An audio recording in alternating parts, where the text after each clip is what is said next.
Hello, जय हिंद, वंदे मातरम दोस्तों। Welcome to unboxing reasoning. आज के इस सेशन में आप देख सकते हैं डिस्प्ले पर मैं आपके सामने क्या लेके आया हूं। That is a mains session और एसबीआई क्लर्क मेंस के रिगार्डिंग मैं आपके सामने ये चीजें लेके आया हूं। और कहीं ना कहीं अगर आप मेंस के लिए पढ़ रहे हैं, आपका प्री आपको लगता है आपने क्वालिफाई करने के लिए इतना कर दिया है, तो बिल्कुल ये वीडियो आपके लिए काफी काम की हो सकती है। और ये सिर्फ एसबीआई क्लर्क नहीं, जैसा कि आपको दिख रहा है, ये जितने भी क्लर्क के मेंस एग्जाम होंगे सब में ये काफी फ्रूटफुल हो सकती है। और ये एक्सपेक्टेड पेपर्स के क्वेश्चंस में लेके आया हूं और कहीं ना कहीं एक्सपेक्टेड पेपर आपका है ये। तो चलिए शुरू करते हैं सेशन को। एक बार फिर से मैं कहूंगा कि अगर आपको ये सेशन पसंद आया तो जरूर देखिएगा, लाइक करिएगा, शेयर करिएगा। और आप इस वीडियो को फर्स्ट टाइम देख रहे हैं इस चैनल पे तो चैनल को सब्सक्राइब करना ना भूलें दोस्तों। मेंस की वीडियो है, थोड़ा सा बड़ी हो सकती है, तो आप बिल्कुल तैयार रहें, निश्चिंत रहें, पूरी वीडियो जरूर देखिएगा। अगर आप चाहते हैं कि आपके कंसेप्ट्स क्लियर हो जाएं, आपको क्वेश्चन करने में दिक्कत ना जाए, आपकी स्ट्रेटेजी क्या हो, तो चलिए शुरू करते हैं। सबसे पहले इस सेशन में आपको बता दूं, मेंस में काफी अच्छे क्वेश्चंस आते हैं, लेवल काफी अच्छा होता है रीजनिंग का, ठीक है। तो उसी को देखते हुए आज हम यहाँ पे डिस्कस करेंगे मेंस की कहानी सबसे पहले, ठीक है ना।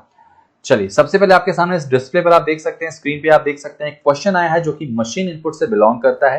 मैं सिर्फ आपको इसके करने के तरीके को बताऊंगा। इसमें क्वेश्चन कितने पूछे जाते हैं वो आप आराम से कर लेते हैं जब आप इनके क्वेश्चन को सॉल्व कर लेते हैं, तो ठीक है। फर्स्ट ऑफ ऑल ये क्वेश्चन आपके सामने आया है और इस क्वेश्चन से तकरीबन 3, 4 या 5 क्वेश्चन आपसे एग्जाम में पूछ सकता है। और ये 5 नंबर बहुत ही ज्यादा वैल्यू रखते हैं मेंस के पॉइंट ऑफ व्यू से अगर बात करें तो। चलिए जरा देखते हैं इस क्वेश्चन को करना कैसे। सबसे पहले आपको यहाँ पे ये पता करना है कि इस पूरी कहानी में क्वेश्चन करते कैसे हैं, क्या इसमें कंसेप्ट है, क्या इसमें लॉजिक है। तो मशीन इनपुट को सॉल्व करने का जो लॉजिक है दोस्तों, वो हमेशा याद रखिएगा कि हमेशा ये बिलोंग करता है अपने इनपुट से, ठीक है। जो इनपुट होते हैं वो 3 तरह के होते हैं, या तो अल्फाबेटिकल होंगे, या तो न्यूमेरिकल होंगे, या तो अल्फा न्यूमेरिकल होंगे। अल्फाबेट्स और नंबर दोनों होंगे। ये मशीन इनपुट आपके सामने जो दिख रही है ये एक अल्फा न्यूमेरिकल मशीन इनपुट है। तो हमेशा इनपुट देखने के बाद आपको लास्ट स्टेप पे जाना है, लास्ट स्टेप पे। अब लास्ट स्टेप आपका आप देख सकते हैं यहाँ पे जो लास्ट स्टेप मिल रहा है वो इनपुट से कहीं अलग दिख रहा है ना। इनपुट में कहीं ना कहीं मीनिंगफुल वर्ड्स हैं और नंबर हैं, लेकिन जो लास्ट स्टेप, जो छठवां स्टेप आप दिखाई दे रहा है, इसमें मीनिंगफुल वर्ड नहीं। इसका मतलब कि ये लास्ट स्टेप नहीं माना जाएगा, फिर इसको क्या बोलेंगे, एडिशनल स्टेप बोलते हैं। याद रखिएगा, अगर ये इनपुट से नहीं मिल रहा है तो इसको हम क्या बोलते हैं, एडिशनल स्टेप। एडिशनल स्टेप इसको कहते हैं। तो इसके एक स्टेप और ऊपर जाइए तो यहाँ पे जो सारी चीजें दिख रही हैं वो इनपुट में भी दिख रही हैं। इसका मतलब लास्ट स्टेप कौन सा हो जाएगा, इसका मतलब लास्ट स्टेप हमारा हो जाएगा 5वां। समझ में आया क्या। अब 5वां स्टेप जरा देखो लास्ट वाले में हो क्या रहा। तो 5वें स्टेप में आप ध्यान से देखो नंबर्स को। अगर सिर्फ नंबर्स को देखें तो ये पूरे नंबर्स असेंडिंग और डिसेंडिंग ऑर्डर में नहीं है, अगर एक पूरे नंबर्स की बात करें तो। लेकिन अगर आप ध्यान से देखते हो तो आपको मिलता है कि 37 एक कहीं ना कहीं क्या है, प्राइम नंबर है। 53 भी एक प्राइम नंबर है, 67 भी प्राइम नंबर है, ठीक है। और 12, 34 और 68 प्राइम नंबर नहीं है। तो प्राइम नंबर के हिसाब से क्या इनको अरेंज किया गया, छोटे से बड़े में, या फिर इनको आप सिंपल ऐसे कह सकते हैं कि ऑड नंबर्स को, विषम संख्याओं को पहले अरेंज किया गया है और इवन नंबर्स को बाद में। आप देखोगे ऑड नंबर्स में 37 सबसे छोटा है, फिर 53 है, उसके बाद 67 है, और उसके बाद इवन नंबर्स की बारी आती है 12, 34 और 68। तो इसका मतलब एक बात तो क्लियर हो गई, इस पूरी मशीन इनपुट में नंबर्स को कुछ इस तरह से अरेंज किया गया है कि ऑड को छोटे से बड़े में और फिर इवन को छोटे से बड़े में, ठीक है। चलिए अब बात करते हैं वर्ड्स की, शब्दों की बात करते हैं। तो शब्दों को जरा देखो यहाँ पे, क्या इनको शब्दों को अकॉर्डिंग टू अल्फाबेटिकल सीरीज करे हैं क्या। तो सबसे पहले टी यहाँ दिख रहा, ओ दिख रहा, पी दिख रहा, के दिख रहा, एन दिख रहा। ये असेंडिंग ऑर्डर, डिसेंडिंग ऑर्डर, तो अल्फाबेटिक ऑर्डर में नहीं अरेंज होता दिख रहा। अब अगर अल्फाबेटिक ऑर्डर में नहीं दिख रहा तो फिर कैसे होगा। अच्छा, इनके लेटर काउंट करो तो द में 3 लेटर होते हैं, ठीक है।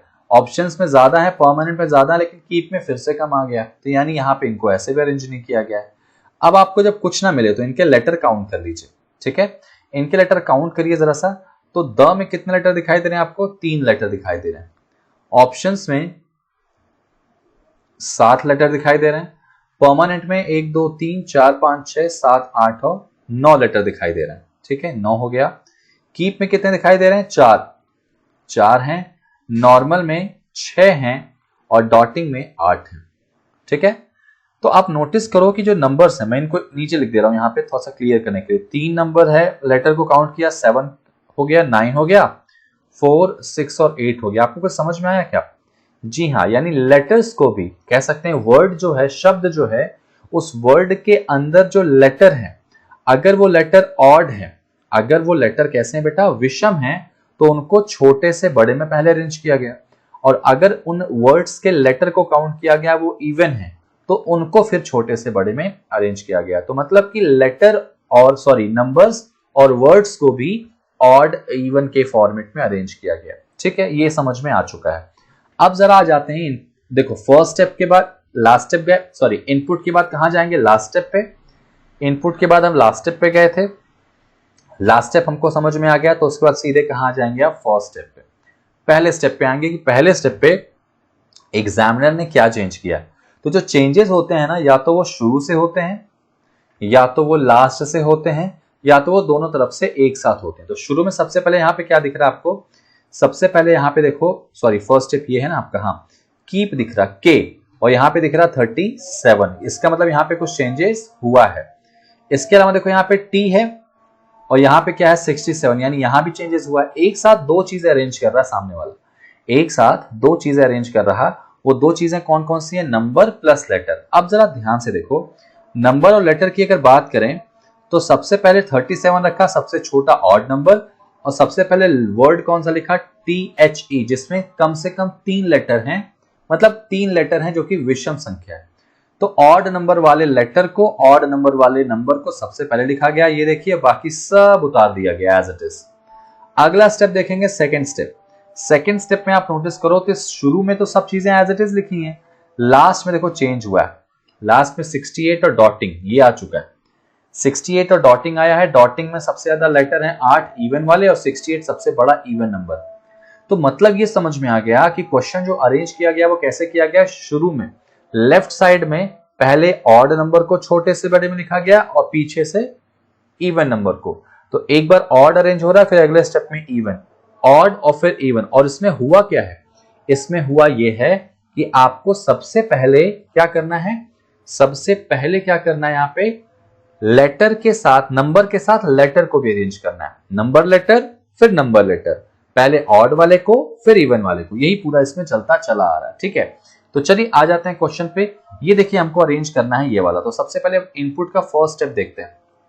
इनपुट का फर्स्ट स्टेप अगर हम दोस्तों देखते हैं, तो फर्स्ट स्टेप में आपको क्या दिखाई दे रहा है? सबसे छोटा चाहिए हमको नंबर, सबसे छोटा नंबर चाहिए ऑड वाले में। तो वो नंबर हमको सबसे छोटा दिखाई दे रहा है, कौन सा? 57। ठीक है, तो सबसे पहले कौन आएगा? 57 आएगा। अच्छा, इनके लेटर गिनो तो आर में कितने लेटर? आर के साथ बेटा 4 लेटर हैं, जॉब के साथ, जे के साथ 3 लेटर हैं, इन्वेस्टर में 3 और 3 6 और 2 8, आई के साथ 8 लेटर हैं।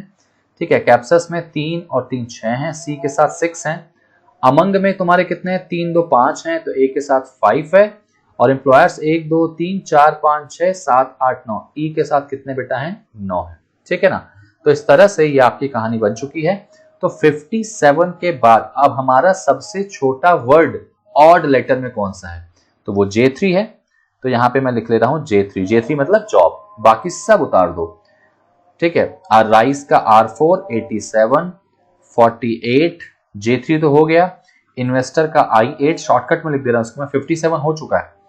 कैप्सस का C6 46 61 A5 E9 और 22। ठीक है, पहला स्टेप आपका अरेंज हो चुका है। अब बढ़ते हैं सेकेंड स्टेप पे। अब सेकेंड स्टेप में पीछे से अरेंज करना है, तो ये पूरा एज इट इज उतार दो, 57 J3। अच्छा, सबसे पीछे आएगा सबसे बड़ा इवन नंबर, यही बोला गया इसमें, सबसे बड़ा इवन नंबर। तो सबसे बड़ा इवन नंबर्स अगर आप देखेंगे तो वो कौन सा आपको दिखाई दे रहा है? वो नंबर दिखाई दे रहा है आपका 48। तो 48 आ जाएगा सबसे लास्ट में। और 48 के बाद अगर मैं बात करूं तो सबसे बड़ा वर्ड इवन में, तो इवन में सबसे बड़ा वर्ड I8 है, इन्वेस्टर का। तो I8 लिख देते हैं यहाँ पे। ठीक है, बाकी सब उतार देते हैं, तो यहां से उतार दो।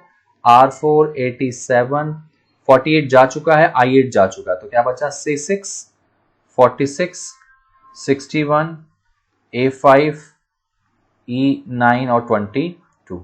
ठीक है, स्टेप नंबर 3 की बात करते हैं। अब बात करें फिर से इवन नंबर की, तो 57 के साथ J3 तो अरेंज हो गया था। अब 57 के बाद अगर अगला ऑड नंबर देखें, 57 के बाद की अगर बात करें तो अगला ऑड नंबर हमारा कौन सा जा रहा है? ठीक है, अगला ऑड नंबर छोटा 57 से बड़ा अगर देखें तो 61 है। ठीक है, 61, तो 61 आ जाएगा। और 61 के साथ फिर J3 के बाद कौन आएगा? A5 आएगा मेरे ख्याल से। A5 अगला ऑड वर्ड अगर देखा जाए तो बाकी सब उतार दो। कौन सा अगला? उसके बाद क्या आ जाएगा? R4। ठीक है, 87, C6, 46, 61 हो चुका है और A5 हो चुका है। E9, 22, I8 और 48, ये हो गया हमारा स्टेप नंबर 3। स्टेप नंबर 4 की बात करते हैं। स्टेप नंबर 4 अब पीछे से अरेंज करेंगे, है ना? तो पीछे में देखो 48 और I8 के बाद, अब 48 के बाद अगला इवन नंबर हमारा जो दिखाई दे रहा है वो है 46, और 46 के बाद I8 यानी कि इवन नंबर में देखो कौन सा वर्ड है जो सेकंड लार्जेस्ट है। तो I8 के बाद अगर आप देखोगे तो C6 आएगा, तो C6 यहां अरेंज हो गया। बाकी सब उतार लेते हैं, तो उतार लो। 57, J3, 61, A5, उसके बाद R4 की बात करते हैं। ठीक है, यहां पर R4, फिर उसके बाद 87, C6, 46 अरेंज हो गया है, E9 और 22। ठीक है, स्टेप नंबर 5 की बात कर लेते हैं। स्टेप नंबर 5 में क्या किया है? अब देखो पीछे से अरेंज किया, अब आगे से अरेंज कर लें। तो 57, J3, 61, A5। ठीक है, अब A5 के बाद अगला आएगा 87। ठीक है, अगला 87 आएगा, और 87 के बाद अगर देखा जाए तो E9 आ जाएगा। और जैसे ही E9 आया तो R4, 22 अपने आप अरेंज हो गया। और ये पूरा जो क्वेश्चन है आप नोटिस करो कि अरेंज हो चुका है। कैसे? एक बार कंफर्म कर लेते हैं। ठीक है, कैसे कंफर्म कर लेंगे? ये देखो ऑड नंबर में सबसे बड़ा, सबसे छोटा, उससे बड़ा, उससे बड़ा। ठीक है, और इवन नंबर में देखो छोटा, उससे बड़ा, उससे बड़ा। ठीक है, उसके अलावा अगर देखा जाए, अच्छा यहां पे एक चीज और चेक कर लेते हैं। ठीक है, इसके अलावा देखो यहां पे लेटर की बात करें तो पहले 3 वाला आया ऑड में, फिर 5 वाला आया, फिर 9 वाला आया। ठीक है, उसके बाद इवन में देखो 4 वाला आया, 6 वाला आया, 8 वाला आया। तो यानी सारा कुछ अरेंज हो चुका है यहाँ पे। अब आपको क्या अरेंज करना है? स्टेप नंबर 6, जो कि एक additional step. Step number 6 arrange करना है, जो कि एडिशनल स्टेप है। तो 6 का जरा लॉजिक पकड़ लेते हैं दोस्तों। ये देखो 6 में देखो यहाँ पे 37 को 73 किया गया, समझ में आ गया कि आपस में इंटरचेंज हुए। ये देखिए नंबर्स तो आपस में इंटरचेंज हुए हैं।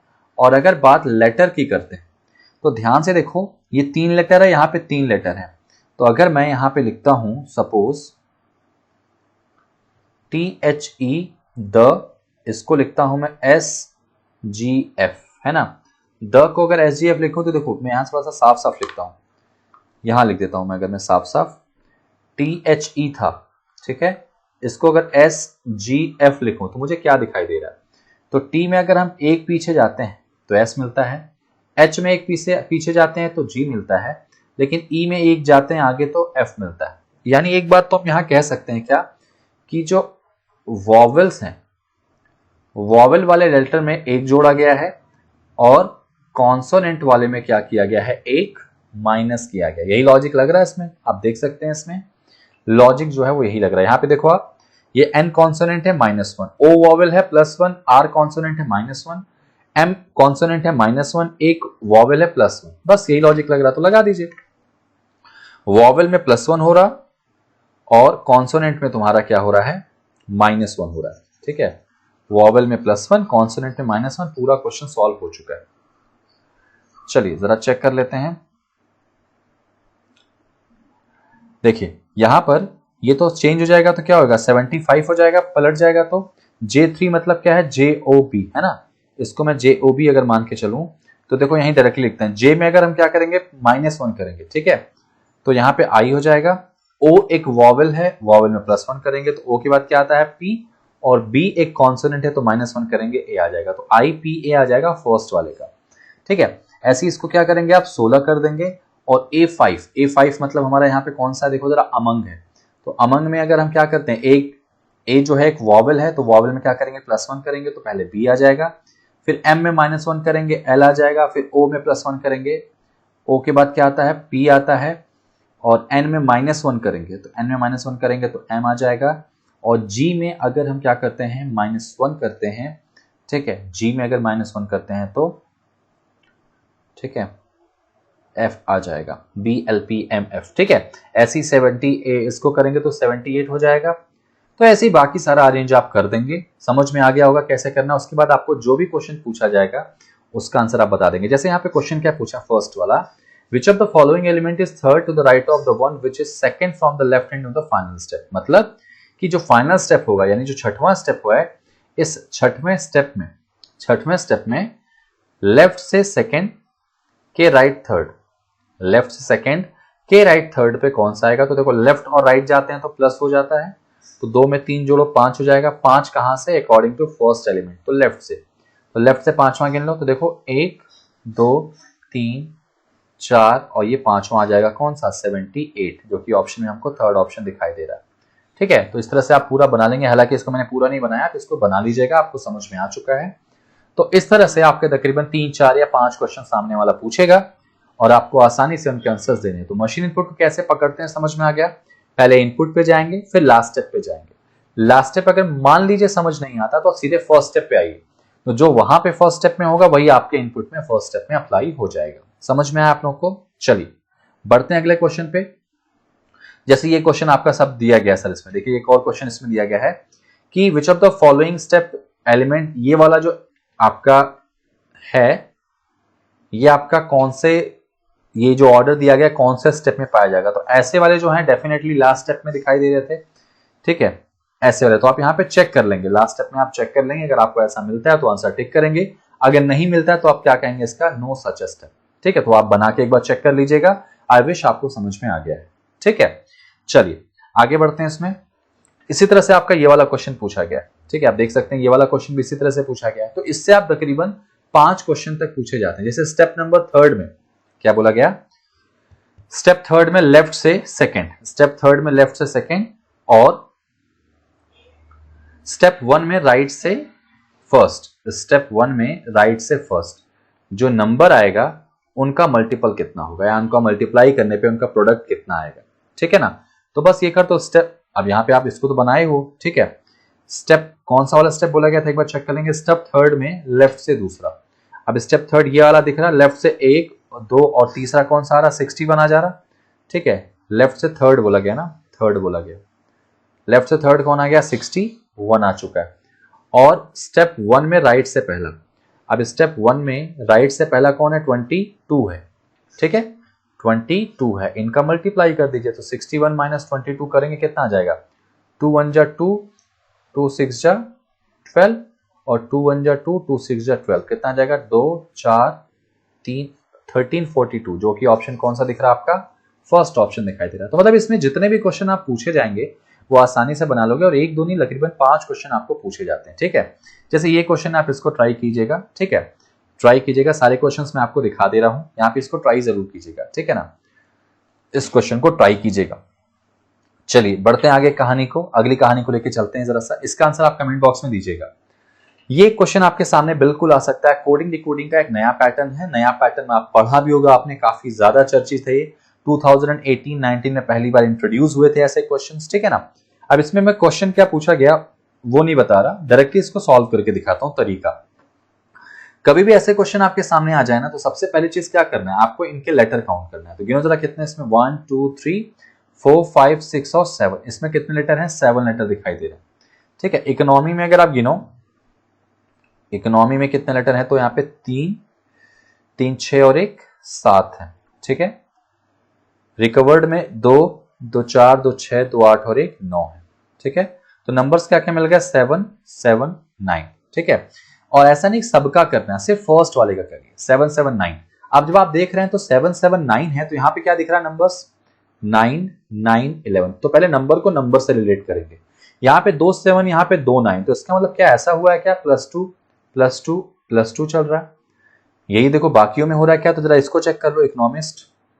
1 2 3 4 5 6 7 8 9 9 है, तो +2 करेंगे तो 11 होना चाहिए इसमें कोई ना कोई नंबर। तो आप ध्यान से देखो, हालांकि एक नंबर इसमें गायब किया है तो मे बी वो 11 वाला ही होगा। एक और चेक कर लेते हैं अराउंड का, 1 2 3 4 5 6, 6 है तो +2 करो, 8 वाला होना चाहिए, 8 वाला होना चाहिए। तो आप देखो यहाँ पे 8 वाले दोनों दिखाई दे रहे हैं, ठीक है, यानी ये भी 8 वाला होगा। तो एक बात तो क्लियर हो गई कि नंबर का जो कंसेप्ट है वो कैसे आ रहा। यहां पे मैं लिख दे रहा हूं कि जो नंबर आ रहा वो कैसे आ रहा, नंबर जो आ रहा वो टोटल, ठीक है, लेटर में +2 किया गया है। जो आप टोटल लेटर काउंट करते हैं उसमें +2 करेंगे तो नंबर मिल जा रहा। अच्छा, एक चीज अगर हमको मिल गई तो बाकी चीज तो अपने आप मिल जाएगी। किसी एक को उठा लेते हैं, यहां से रिकवर्ड उठा लेता हूं मैं, यहां लिख लेता हूं रिकवर्ड को, RECOVERED। यहाँ पे स्पेलिंग गलत भी दी जा सकती, तो हम ध्यान रखेंगे इस चीज का। अब इसका कोड कौन सा, 11 वाला यही तो होगा ना, देखो ना इसमें 9 है तो 11 वाला होगा, तो 11 वाला लिख लो $W और 11, ठीक है, ये इसका कोड है। 11 कहां से आया, मुझे नहीं लगता कि किसी को कोई डाउट अब होगा। 11 कहां से आया सबको समझ में आ चुका है, ठीक है। अब अगर W की बात करें तो W क्या इसी में से आया होगा, तो लास्ट में देखो D है और D का ऑपोजिट W होता है, तो कहीं ऐसा तो नहीं कि लास्ट वाले का ऑपोजिट है। बाकी में देख लो, यहां लास्ट में G है तो G का ऑपोजिट क्या आता है, T आता है। T इसमें कहीं दिख रहा, T इसमें नहीं दिख रहा है, इसका मतलब ऑपोजिट वाला लॉजिक नहीं लग रहा बेटा, ऑपोजिट वाला लॉजिक बिल्कुल भी नहीं लग रहा है। आगे चेक कर लेते हैं, अब क्या लग रहा है इसमें, जरा ध्यान से देखो। सबसे बीच का लेटर देखो तो 1 2 3 4 5, 1 2 3 4 और 5, V यहां ने बीच में आ रहा, तो ठीक है, V में अगर +1 करेंगे तो W आ रहा, तो यानी सबसे बीच वाले में +1 तो नहीं किया गया। तो बैंकिंग अगर लिखूं यहां पे मैं, ठीक है, बैंकिंग, तो सबसे बीच में कौन आ रहा है, 1 2 3 4 5 6 7, यानी सबसे बीच में चौथा K आ रहा, ठीक है। तो K में +1 करेंगे तो क्या होगा, L होगा, L उसमें कहीं दिखाई नहीं दे रहा है, इसका मतलब कुछ और चल रहा है। अब क्या लॉजिक लग सकता है यार, तो ध्यान से देखो, जहां तक मैं समझ पा रहा हूं जो लेटर का लॉजिक लगा है ना वो कुछ ऐसा लगा है। लेटर का जो लॉजिक लगा है वो कुछ किस तरह से लगा है कि इस पूरे वर्ड में जो सबसे लार्जेस्ट लेटर है उसमें +1 किया गया, ये लॉजिक इसमें लग रहा है जहां तक। तो इसमें सबसे बड़ा लेटर कौन है, तो V है, तो V में 1 जोड़ा तो W आ गया, ठीक है। अच्छा, बाकियों में चेक कर लेते हैं इसको जरा सा। अगर मैं बाकियों में देखूं तो बैंकिंग की बात करें, बैंकिंग में सबसे बड़ा लेटर कौन सा दिखाई दे रहा है आपको, सबसे बड़ा लेटर दिखाई दे रहा है N, तो N में 1 जोड़ो क्या होगा, O, और ये देखो O आपको दिखाई दे रहा है। इसका मतलब यहां पे ये हो जाएगा कि सबसे जो यहां पे लेटर आ रहा वो लेटर कैसे आ रहा कि लार्जेस्ट लेटर ऑफ वर्ड +1, कि जो सबसे लार्जेस्ट लेटर है उसमें 1 को ऐड कर दिया गया है तो हमारा लेटर आ चुका है। मेरे बात समझ में आ गई आपको, तो ये दो चीज तो पिक्चर क्लियर कर देते हैं। अब बात किसकी करते हैं बेटा, अब बात करते हैं किसकी, सिंबल की। देखो सिंबल जनरली कैसे आते हैं, या तो सिंबल वॉवेल और कॉन्सोनेंट के हिसाब से पूछे जाते हैं आपके सामने, या तो सिंबल्स दिए गए वर्ड में लेटर के अकॉर्डिंग की टोटल नंबर ऑफ लेटर कितने हैं उनके अकॉर्डिंग पूछे जाते हैं, है ना। या फिर आपके सामने सिंबल्स कैसे दिए जाते हैं, तो आपके सामने जो सिंबल्स दिए जाते हैं वो या तो आपको इस तरह से दिए जाएंगे, कैसे दिए जाएंगे दोस्तों, कि जैसे सपोज मैंने क्या बोला, वॉवेल कॉन्सोनेंट, तो इसे इकोनॉमी वर्ड है ECONOMY, ठीक है। इसमें कितने वॉवेल दिखाई दे रहे हैं, 1 2 3, तो हो सकता है 3 वॉवेल वाले का कोड अलग दिया गया। तो क्या ऐसा कुछ है, यहाँ पे 2 एक जैसे सिंबल दिखाई दे रहे हैं, यानी O और O, तो इन दोनों के ही हैं, ऑब्वियस सी बात है। तो बैंकिंग और इकोनॉमी की बात करें तो बैंकिंग में भी क्या ऐसा कुछ है, लिख लेते हैं। बैंकिंग में वॉवेल कितने, 1 और 2, सर 2 ही वॉवेल हैं। इसका मतलब ये निकल के आ गया कि यहाँ वॉवेल का लॉजिक नहीं लगा। क्या ऐसा है कि फर्स्ट लेटर के अकॉर्डिंग हो रहा है, क्योंकि वॉवेल जो सिंबल होता है, सिंबल वो या तो वॉवेल कॉन्सोनेंट के हिसाब से होता है, या तो फर्स्ट या लास्ट लेटर के हिसाब से होता है, या फिर इवन ऑड के हिसाब से होता है, मोस्टली यही चलता है, ठीक है। अब इवन ऑड के हिसाब से बात करें तो 2 7 और ये 9 तीनों क्या हैं, ऑड है, यानी तीनों सिंबल एक जैसे हैं क्या, नहीं है, इसका मतलब कुछ और हो रहा है, ठीक है। तो यानी ये इवन ऑड का कंसेप्ट भी नहीं लग रहा। फर्स्ट और लास्ट में बात करें तो ये देखो B से शुरू हो रहा है और ये ई से शुरू हो रहा है, दोनों के अलग अलग स्टार्टिंग लेटर हैं, लेकिन हैश हैश 2 बार दिया गया है। तो इसका मतलब ये निकलता है कि यहाँ पे कुछ और लॉजिक लग रहा है दोस्तों। अब और लॉजिक कौन सा लग सकता है, जरा चेक कर लेते हैं। ठीक है, तो आप ध्यान से देखो, मेरे ख्याल से आप लोगों ने देख भी लिया होगा, आपसे बन भी गया होगा। यहाँ पे एक जो सिंपल सा लॉजिक क्या लग रहा कि जहां जहां 9 दिख रहा, आप नोटिस करो कि जहां जहां क्वेश्चन में 9 दिख रहा है, 9 के साथ सिंबल हैश है। आप नोटिस करो, जहां जहां पे 9 है वहां वहां क्या दिख रहा, हैश दिख रहा।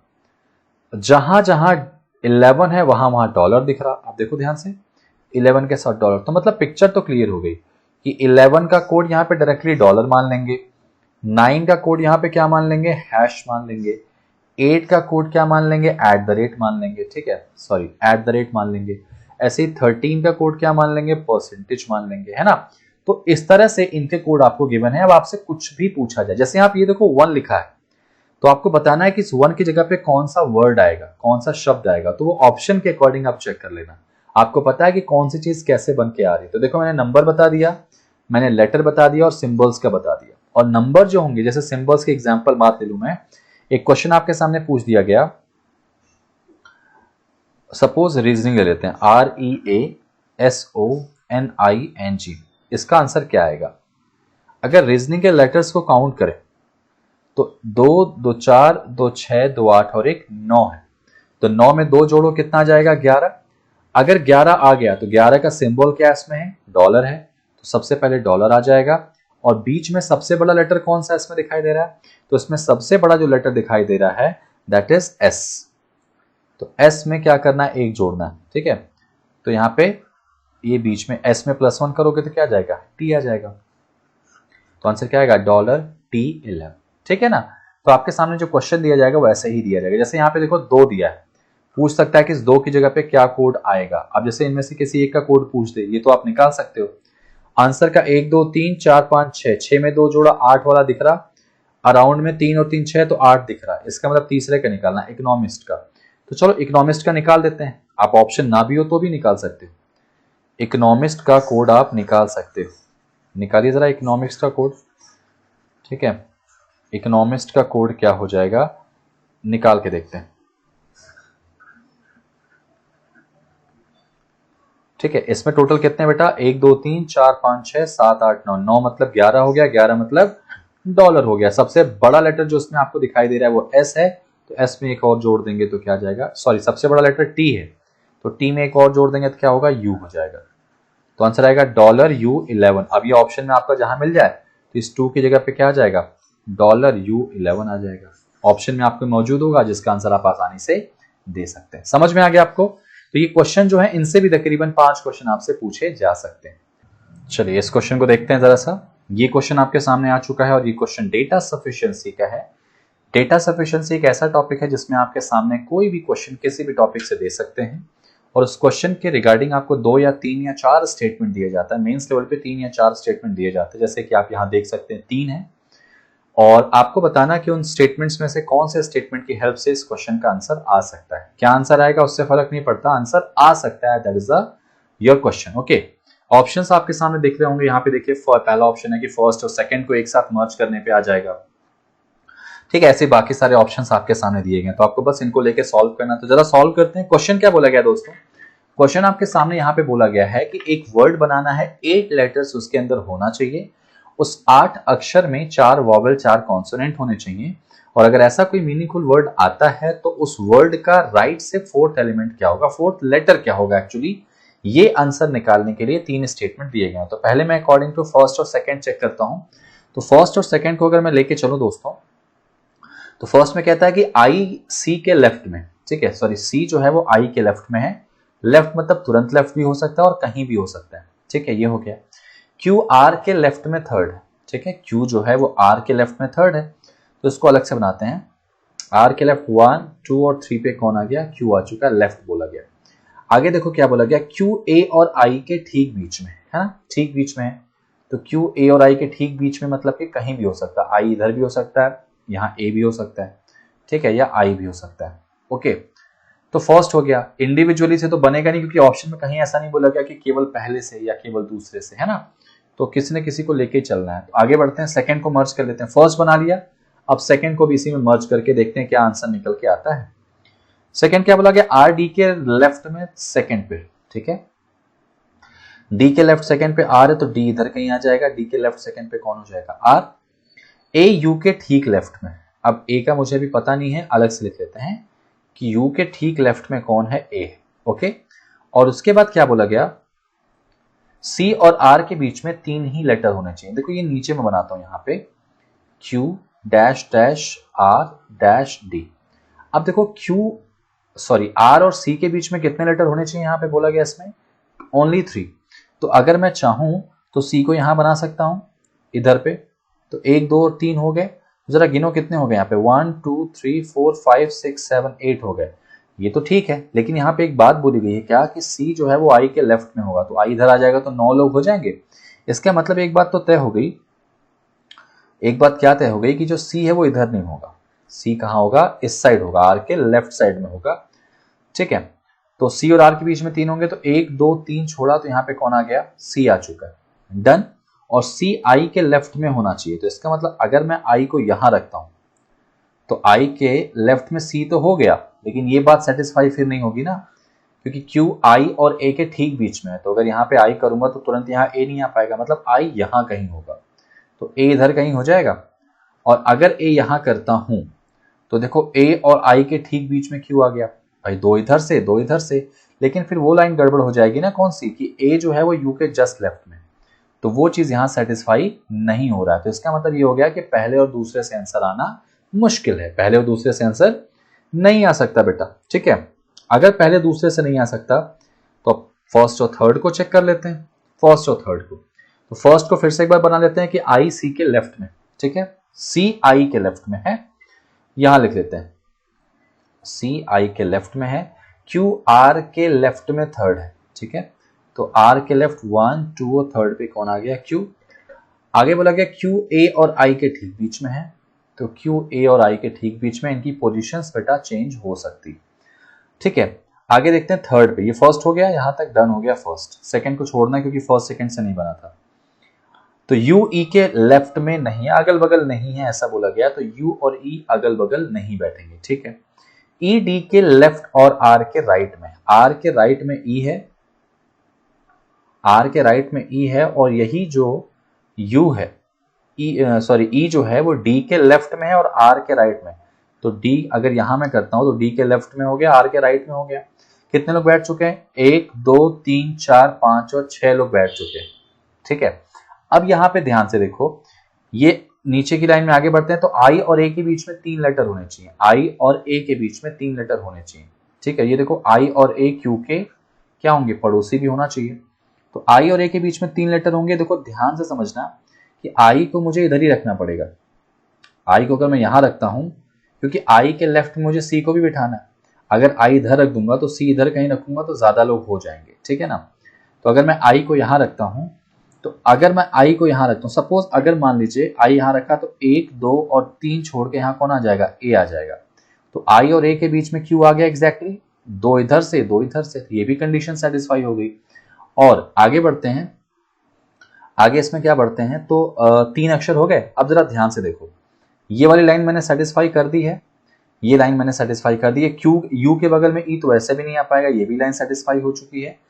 आई के लेफ्ट साइड में सी होना चाहिए, तो आई के लेफ्ट साइड में अगर मैं सी रखता हूं, ठीक है ना, यहां पर अगर मैं सी को रखता हूं, तो अगर मैं सी को यहां रखता हूं तो कोई क्या मीनिंगफुल वर्ड बनता दिख रहा है, कोई मीनिंगफुल वर्ड बनता दिख नहीं रहा है।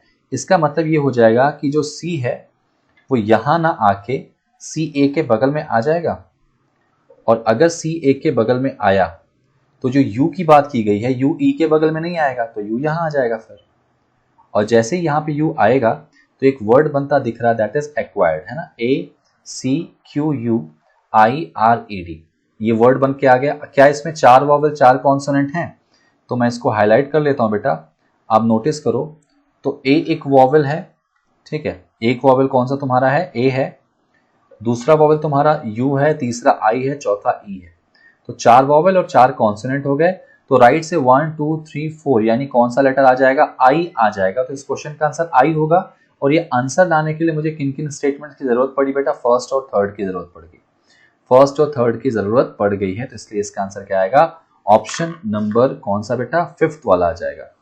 क्या फर्स्ट और थर्ड को मिला दें तो आंसर आ सकता है, जबकि सेकंड की जरूरत यहाँ पे नहीं होगी। मीनिंगफुल वर्ड होना चाहिए, ठीक है। अगर यहाँ पे मैं ये जो मैं सी और आई, सी को मैं क्यू के बगल में रखता ना तो यू यहां मुझे रखना पड़ता, तो कोई मीनिंगफुल वर्ड नहीं बनता। लेकिन अगर मैं सी को यहां रखता हूं और यू को यहां रखता हूं तो एक मीनिंगफुल वर्ड बन जाता है। तो आंसर आ जा रहा, एलिमेंट्स जो दिए गए हैं उससे जो है हमारा आंसर बन के आ जा रहा। उम्मीद है आपको समझ में आया होगा ये वाला क्वेश्चन। चलिए बढ़ते हैं अगले क्वेश्चन पे। ये एक क्वेश्चन आपके सामने लॉजिकल रीजनिंग का है और इसमें क्या निकालना है आपको, इस क्वेश्चन में आपसे एग्जामिनर ने कंक्लूजन पूछा है कि कंक्लूजन क्या हो सकता है। ये स्टोरी दी गई है, इसका देखो लॉजिकल रीजनिंग आपके प्रेजेंस ऑफ माइंड पे डिपेंड करता है। थोड़ा सा आपको सोचना है, थोड़ा सा चीजों को समझना है और उसको सॉल्व करना है। अगर आप हिंदी मीडियम के स्टूडेंट हैं ना तो कभी भी लॉजिकल रीजनिंग को इंग्लिश में अटेम्प्ट मत करिए।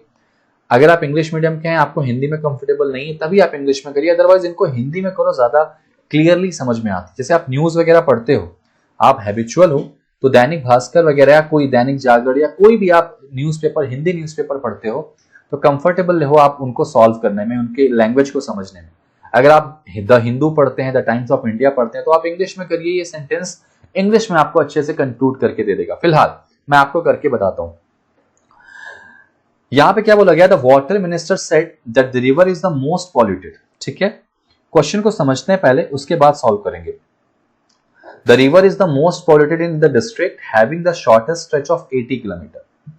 So the cleaning of the stretch has been taken up of priority basis as part of the larger plan to make the river pollution free and ensure its continued flow. मतलब कोई हमारे यहाँ मतलब कि जल मंत्री थे स्टेट लेवल के या जो भी सेंट्रल लेवल के जो भी होंगे, हालांकि मेंशन तो नहीं किया गया। उन्होंने कहा है कि कोई एक जिला है, कोई एक डिस्ट्रिक्ट है, वहां पर नदी का ज्यादा से ज्यादा भाग क्या है, पॉल्यूटेड है। ठीक है, और इसमें ये जो इनका डिस्टेंस है वो कितनी बेटा, 80 किलोमीटर की डिस्टेंस, यानी जो नदी है वो 80 किलोमीटर की डिस्टेंस है। तो 80 किलोमीटर जो कहीं ना कहीं अपने आप में छोटा डिस्टेंस है, क्योंकि नदियों की डिस्टेंस बहुत ज्यादा होती है। तो 80 किलोमीटर की डिस्टेंस को क्या करना है, पॉल्यूशन लेस करना है, पॉल्यूशन हटाना है, उसकी सारी वाटर जो पॉल्यूशन वहां से बन रहा है वो सारी चीजों को खत्म करना है। ठीक है, इसके लिए इसकी सफाई के लिए कहीं ना कहीं क्या किया गया है, एक पूरी तरह से पॉल्यूशन फ्री करके यहाँ पे एक योजना बनाई जाएगी यहाँ पे, जिससे क्या होगा, इस पूरी कहानी को या इस पूरे पॉल्यूशन को मुक्त करना। ये पूरा इंटेंशन जो ये है कि जो हमारे वाटर मिनिस्टर है वो चाहते हैं कि किसी डिस्ट्रिक्ट में जो नदी बहुत पॉल्यूटेड है, जिसकी जो डिस्टेंस है, लंबाई है वो बहुत कम है, 80 किलोमीटर है, तो उसको हम साफ सफाई कर सकते हैं। ठीक है, अब जरा इस पे हम क्या करते हैं, इसका कंक्लूड करते हैं। इसको कंक्लूजन में देखो, कोई भी लॉजिकल रीजनिंग करोगे सबसे पहले स्टेटमेंट का दिए गए कंक्लूजन से रिलेशन होना बड़ा जरूरी है। ठीक है, रिलेशन होना बड़ा जरूरी मतलब आपको स्टेटमेंट बहुत जल्दी समझना होगा।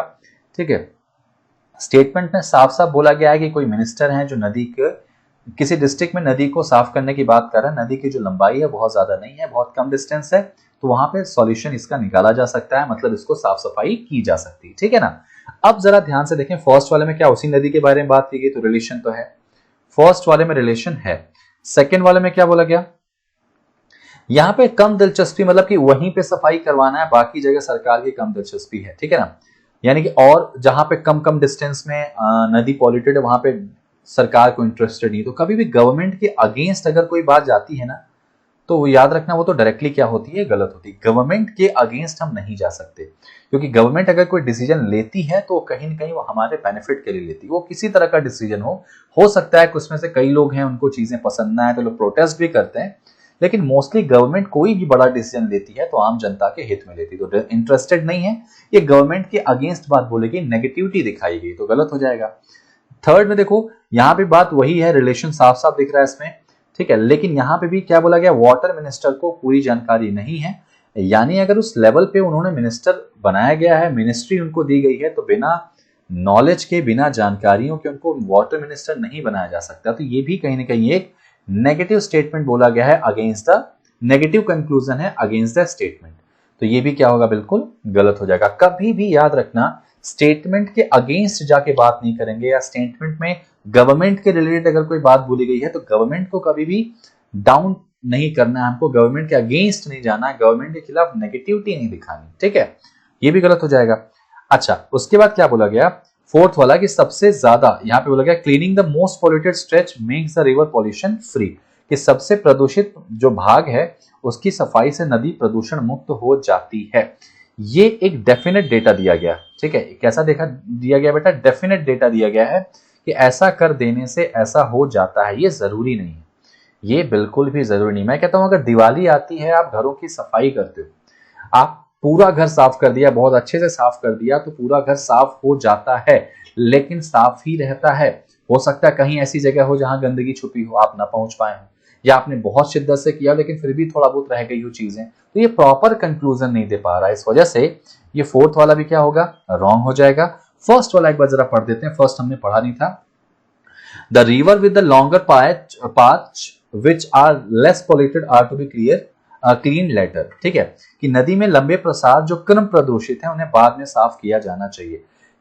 देखो एक बात तो सिंपल से समझना कि अगर उन्होंने बोला है कि 80 किलोमीटर की नदी है जिसकी लंबाई जो है, ठीक है, 80 किलोमीटर की है, उसमें क्या बोला गया है, ये डिस्टेंस जो है, ठीक है, ये डिस्टेंस जो है पॉल्यूटेड है, ठीक है, ये क्या है, पॉल्यूटेड है, पूरी तरह से प्रदूषित है। अगर ये पूरी तरह से प्रदूषित है, डिस्टेंस कम है, तो यहाँ पे पॉल्यूशन फ्री इसको बनाया जा सकता है। और इन्होंने क्या बोला कि जो नदी जो बहुत लंबे लंबे क्या है, इनके पाथ हैं, गंगा है, ब्रह्मपुत्र है, बहुत सारी नदियां भारत में जो बहती हैं, जो लॉन्ग पैच डिस्टेंस करती हैं, लॉन्ग पाथ में जाती हैं, लॉन्ग डिस्टेंस कवर करती हैं, जो कम पॉल्यूटेड हैं, उन्हें साफ बाद में साफ किया जाना चाहिए। बिल्कुल सही है, उनको बाद में साफ किया जाना चाहिए, क्योंकि पहले हम उनको टारगेट करें। देखो स्टेटमेंट ने क्या बोला, जल मंत्री हैं, मतलब कहीं ना कहीं उनके अंडर में सारी नदियों की बात होगी, और अगर सारी नदियों की बात होगी तो पॉल्यूशन मुक्त करना है, तो उनको सबसे पहले किसको ट्राई करना है, सबसे पहले ट्राई करना है इनको, उनको जो जल्दी से इजी, आप कहीं घर की सफाई भी करते हैं तो पहले कोशिश करते हैं उसी पार्ट को साफ करने का जो आसानी से और जल्दी साफ हो जाए। तो बाकी जो बड़े पार्ट है उनको आप पता है कि आप धीरे धीरे कर लेंगे, और वो उतने अगर गंदे नहीं है तो कोई बात नहीं, उनको थोड़ा सा और आगे हम डिले कर सकते हैं। ये बात जो बोली गई है ये बिल्कुल कंक्लूड करता है स्टेटमेंट को कि हाँ, पहले हम उस नदी को ट्राई करते हैं, उस पर्टिकुलर नदी को देखते हैं जो कम, जिसकी डिस्टेंस है और वो पॉल्यूशन उसमें बहुत ज्यादा है, उसको टारगेट करें। क्योंकि जो बाकी लंबी पाथ वाली नदियां हैं उनके अगर पॉल्यूशन उनमें कम है, पॉल्यूशन लेस, ज्यादा नहीं, पॉल्यूशन अगर ज्यादा नहीं है, पॉल्यूशन लेस है वो, तो उनको हम क्या कर सकते हैं, बाद में भी साफ किया जा सकता है। तो इस क्वेश्चन का आंसर क्या आएगा बेटा, only one will be the right answer. कभी भी याद रखना, गवर्नमेंट के अगेंस्ट नहीं जाना है, कभी भी स्टेटमेंट का कंक्लूजन से लिंक होना बड़ा जरूरी है। अब यहाँ पे कहोगे सर बाकी नदियों की तो बात की नहीं गई है, इन्होंने स्पेसिफिक बोला है कि छोटी नदी एक है जिसकी डिस्टेंस 80 किलोमीटर है, मतलब वो बड़ी नदी में नहीं है, तो कहीं ना कहीं इनडायरेक्टली यहाँ पे बड़ी नदियों की भी बात की गई है। उम्मीद करता हूं आपको ये समझ में आया होगा। चलिए दोस्तों बढ़ते हैं अगले क्वेश्चन पे। आप देख सकते हैं अगला क्वेश्चन आपके डिस्प्ले पे आ चुका है। ये एक अपने आप में क्या है, सिटिंग अरेंजमेंट का क्वेश्चन है, सर्कल वाला क्वेश्चन है, जिसमें कि आपके सामने एक छोटी सी कंडीशन दी गई है, आपको उस कंडीशन को अप्लाई करना है और आंसर्स आपको देने हैं। चलिए जरा देखते हैं, आप वीडियो पॉज करके एक बार बनाने की कोशिश करिए, अगर आपसे बनता है तो अच्छी बात है, अदरवाइज इस वीडियो को पूरा देखिएगा, ठीक है। मैं बना के दिखा रहा हूँ। यहाँ पे एक सर्कल है जिसमें सर्टेन नंबर ऑफ पीपल बैठे हैं, तो एक सर्कल यहाँ पे अज्यूम कर लेते हैं, ये मान लिया, ठीक है, ये एक सर्कल, ठीक है, सपोज ये एक सर्कल, ठीक है, थोड़ा ठीक से नहीं बना है, यहाँ पे एक सर्कल इसको मान लेते हैं, ठीक है। मैं एक सर्कल बनाने की कोशिश पूरी करता हूं बेटा, कि अगर एक सर्कल बन जाए तो बेस्ट है। तो ये चलिए, ये मान लिया सर्कल काफी हद तक ठीक बना है। जिस सर्कल में हमको 396 का सर्कमफेरेंस लेके कुछ लोगों को बिठाना है, तो चलो वो भी 6 के मल्टीपल में होना चाहिए। तो अगर मैं शुरू करता हूं, ये देखो, ये डिस्टेंस 6 की मान लिया, 6 के बाद ये मान लेते हैं 12, 6 के मल्टीप्लाई में होना चाहिए। ये हो गई डिस्टेंस कितने की बेटा, 18 की हो गई, ये हो गई 24, 6 जोड़ता जा रहा हूं मैं इसमें, ठीक है, 24, ये हो जाएगी 30, ये हो जाएगी कितनी 36, ये हो जाएगी कितनी 42 ले लेते हैं, 42 के बाद ये ले लेते हैं 48, 6 का डिस्टेंस है, 48 के बाद 54, और ये हो जाएगा 60, और ये हो जाएगा 66 का। सबको ऐड करने पर क्या ये हमारा 396 हो रहा है, तो मुझे ऐसा लगता है होना चाहिए, कि 6 और 12 18, 18 36, 36 और 24 अगर मैं जोड़ देता हूँ 36 और 24 प्लस 30 प्लस 36 प्लस 40, 36 और 6 42 था, सॉरी 42 और 48 54 60 66, ठीक है ना। तो जोड़ दो 6 4 10, 6 12 2, 12 2 14, 14 और 8, 14 और 8 20 हो जाएगा, 20 4 24, 6 30। कहीं कुछ मैंने कैलकुलेशन मिस्टेक की है क्या? एक बार रुक जाइएगा जरा सा, कुछ लग रहा है मैंने यहाँ पे मिस्टेक किया। Wait a minute.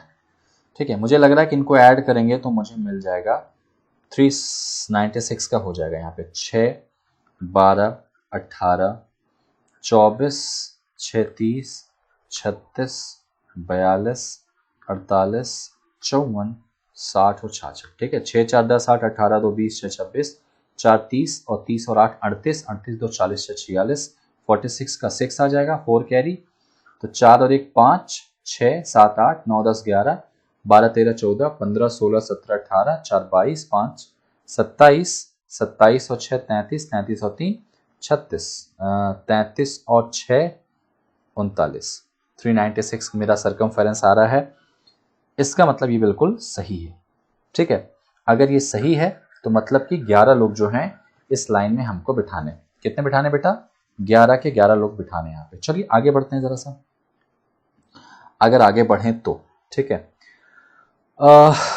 इनको अलग अलग चीजें पसंद है, pencil, chocolate, candy, toy, sweet, ball, ये सब पसंद है इनको, ठीक है ना। जरूरी नहीं कि ये सी क्रम में हो। सबसे पहले क्या बोला गया कि जी और बी की जो डिस्टेंस है वो 132 होनी चाहिए। मुझे नहीं पता, अलग से लिख लेते हैं इसको कि जी और बी जो है वो 132 सेंटीमीटर के डिस्टेंस में होंगे, कहीं भी हो सकते हैं इसमें। आगे बढ़ते हैं। C at 30 centimetre distance to the one who like chocolate. या 30 सेंटीमीटर की डिस्टेंस पे चॉकलेट और सी है, तो मुझे ऐसा क्यों लग रहा है कि यहीं पे आएंगे दोनों, यहीं पे आएंगे, ठीक है। डिस्टेंस अभी ये हो गई है, कंफर्म नहीं है कि कौन कहां पे आएगा। आगे बढ़ते हैं। ये लाइन को मैं थोड़ा सा अलग से हाईलाइट कर ले रहा हूं। क्यों हाईलाइट कर लूंगा? क्योंकि ये अभी बन जाएगा, ठीक है, ये अभी बन जाएगा आगे कुछ अगर कंडीशन बोला तो। लेकिन यहाँ पे हु लाइक, यहाँ पे देखो क्या आगे किया गया है, the one who like ball, ठीक है। जिसको क्या पसंद है? बॉल पसंद है। जिसको बॉल पसंद है उसके बारे में क्या बोला गया? उसके बारे में बोला गया कि वो डी के राइट सेकंड पे। तो डी के राइट सेकंड पे वो है जिसको बॉल पसंद है, ठीक है, राइट सेकंड पे। आगे बढ़ते हैं। F like candy and at the distance of 72 metre the one who like chocolate. लो भाई, हो गया। अगर चॉकलेट के कहा जाए एफ के बीच में 72 मीटर का डिस्टेंस है, तो अब चॉकलेट कहाँ रखूं? इन्हीं दोनों में से कहीं आ सकता है। अगर मैं इमेजिन कर लेता हूं चॉकलेट को यहाँ पे, क्योंकि एक ही जगह बच रही है यहाँ पे, या तो ये या तो यहाँ रख के देखें, तो 36 42 48, ये तो 90 हो जाएगा। 36 और 42 करेंगे तो 78 हो जाएगा। मुझे चाहिए कितना? 72, मतलब नीचे आएंगे। तो 30 प्लस 24 ये हो जाएगा आपका 54। 54 में अगर मैं 18 को ऐड करता हूं तो 54 प्लस 18 अगर ऐड करेंगे तो 8 और 4 12 हो जाएगा, 5 और 1 6 और 1 7, ये हो जाएगा। तो यहाँ पे 30 प्लस 24 प्लस 18, तो यानी एफ को यहीं पे आने के चांसेस बन रहे हैं बेटा। 72 हो गया यहाँ से, और अगर यहाँ पे एफ आ गया तो सी की जगह यहाँ फिक्स हो जाएगी।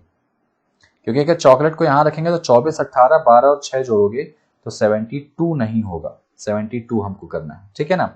तो चॉकलेट और एफ की कंडीशन हो गई, चॉकलेट और सी की कंडीशन यहाँ पे अरेंज हो चुकी है। उम्मीद करता हूं कि आपको ये समझ में आया होगा। चलिए आगे बढ़ते हैं, आगे बढ़ते हैं। देखो लाइन को रिपीट नहीं करना है, आपको पढ़ते चले जाना, ठीक है ना। आगे बढ़ते हैं। The one who likes a sit at distance of 18 centimetre to F. भाई ए और एफ के डिस्टेंस 18 थे, देखो 12 और 6 18, इसका मतलब ए यहां कहीं होगा, तो 6 और 12 18 हो जाएगा। चलिए आगे बढ़ते हैं। आगे बोला गया इसमें ई जो है वो ए के लेफ्ट सेकंड पे, तो ए के लेफ्ट सेकंड पे ई यहां आ जाएगा। भाई ए के बाई दूसरे, सब अंदर देख रहे हैं, तो दाया बाया आपके हिसाब से यहाँ पे हो जाएगा इसमें, ठीक है। आगे बढ़ते हैं इसमें। The one who like pencil sit immediate left of B. B के तुरंत लेफ्ट में पेंसिल वाला बंदा है। इसमें बी का मुझे अभी नहीं पता, बी का मुझे नहीं पता, तो इसका मतलब इस लाइन को मैं क्या करता हूँ, अलग से लिखता हूँ कि बी के इमीडिएट लेफ्ट पे कौन है? पेंसिल वाला पर्सन बैठा हुआ है, ठीक है। आगे देखते हैं इसमें। The one who like pencil is eight the distance of 90 centimetre, the one who like sweet. भाई 90 सेंटीमीटर के डिस्टेंस पे स्वीट और पेंसिल है, तो 90 की डिस्टेंस अगर देखा जाए, एक तो ये दिख रही 42 और 48 एक डिस्टेंस, कि अगर यहां किसी को रखूंगा तो एक जो दूसरा है वो यहां आ जाएगा, 90 की डिस्टेंस हो गई। अब दूसरी चीज यहां पे बोली गई, अगर इधर से देखें तो 42 और 36, यहां देखो 42, 36 और 30, इनको जोड़ो, 6 2 8, 4 3 7 3 10, 108 हो जा रहा। यहाँ पे 42 36 30 अगर लेके चल रहे हैं तो ये हो रहा। अगर 36 30 और 24 लेके चलें, 36 30 और 24, तो 36 30 और 24 लेके चलें तो ये हो जाएगा 90, यानी एक और कंडीशन 90 की दिख रही है यहाँ पे। तो यार ये पेंसिल और स्वीट की जो कंडीशन है 90 की, वो थोड़ा डाउटफुल है, तो मैं काम कर लेता हूं, इसको लिख लेता हूं कि पेंसिल और स्वीट के बीच में 90 सेंटीमीटर का डिस्टेंस है। आगे बढ़ते हैं। आगे इसमें क्या बोला गया, the one who like toy third left of G. भाई जी के लेफ्ट में थर्ड। अब एक बात बता दूं मैं, अगर मान लो सपोज एग्जाम्पल के तौर पे ले चलता हूं, अगर मैंने सपोज यहां पे रखा किसको, यहां पे मैंने रख दिया पेंसिल वाले को, बहुत ध्यान से देखिएगा, तो पेंसिल, और फिर यहां पे मैंने इमेजिन कर लिया किसको, स्वीट वाले को, सपोज 90 हो गया, ऐसा मैं कर लेता हूं अगर, तो पेंसिल जो है वो बी के तुरंत लेफ्ट में होना चाहिए, इसका मतलब बी यहां आता दिख रहा मुझे, ठीक है, बी यहां आ जाएगा। और अगर बी यहां करूंगा तो बी और जी के बीच में 132 की जो डिस्टेंस है वो कहां होगी, जरा वो देख लेते हैं। 132 की डिस्टेंस, तो अगर बी यहां है तो 48 54, अगर मैं देखूं तो 48 54 और 60 अगर मैं जोड़ता हूं तो 8 और 4 12 हो गया, और 6 और 4 10 5 15 और एक 16 हो जाएगा।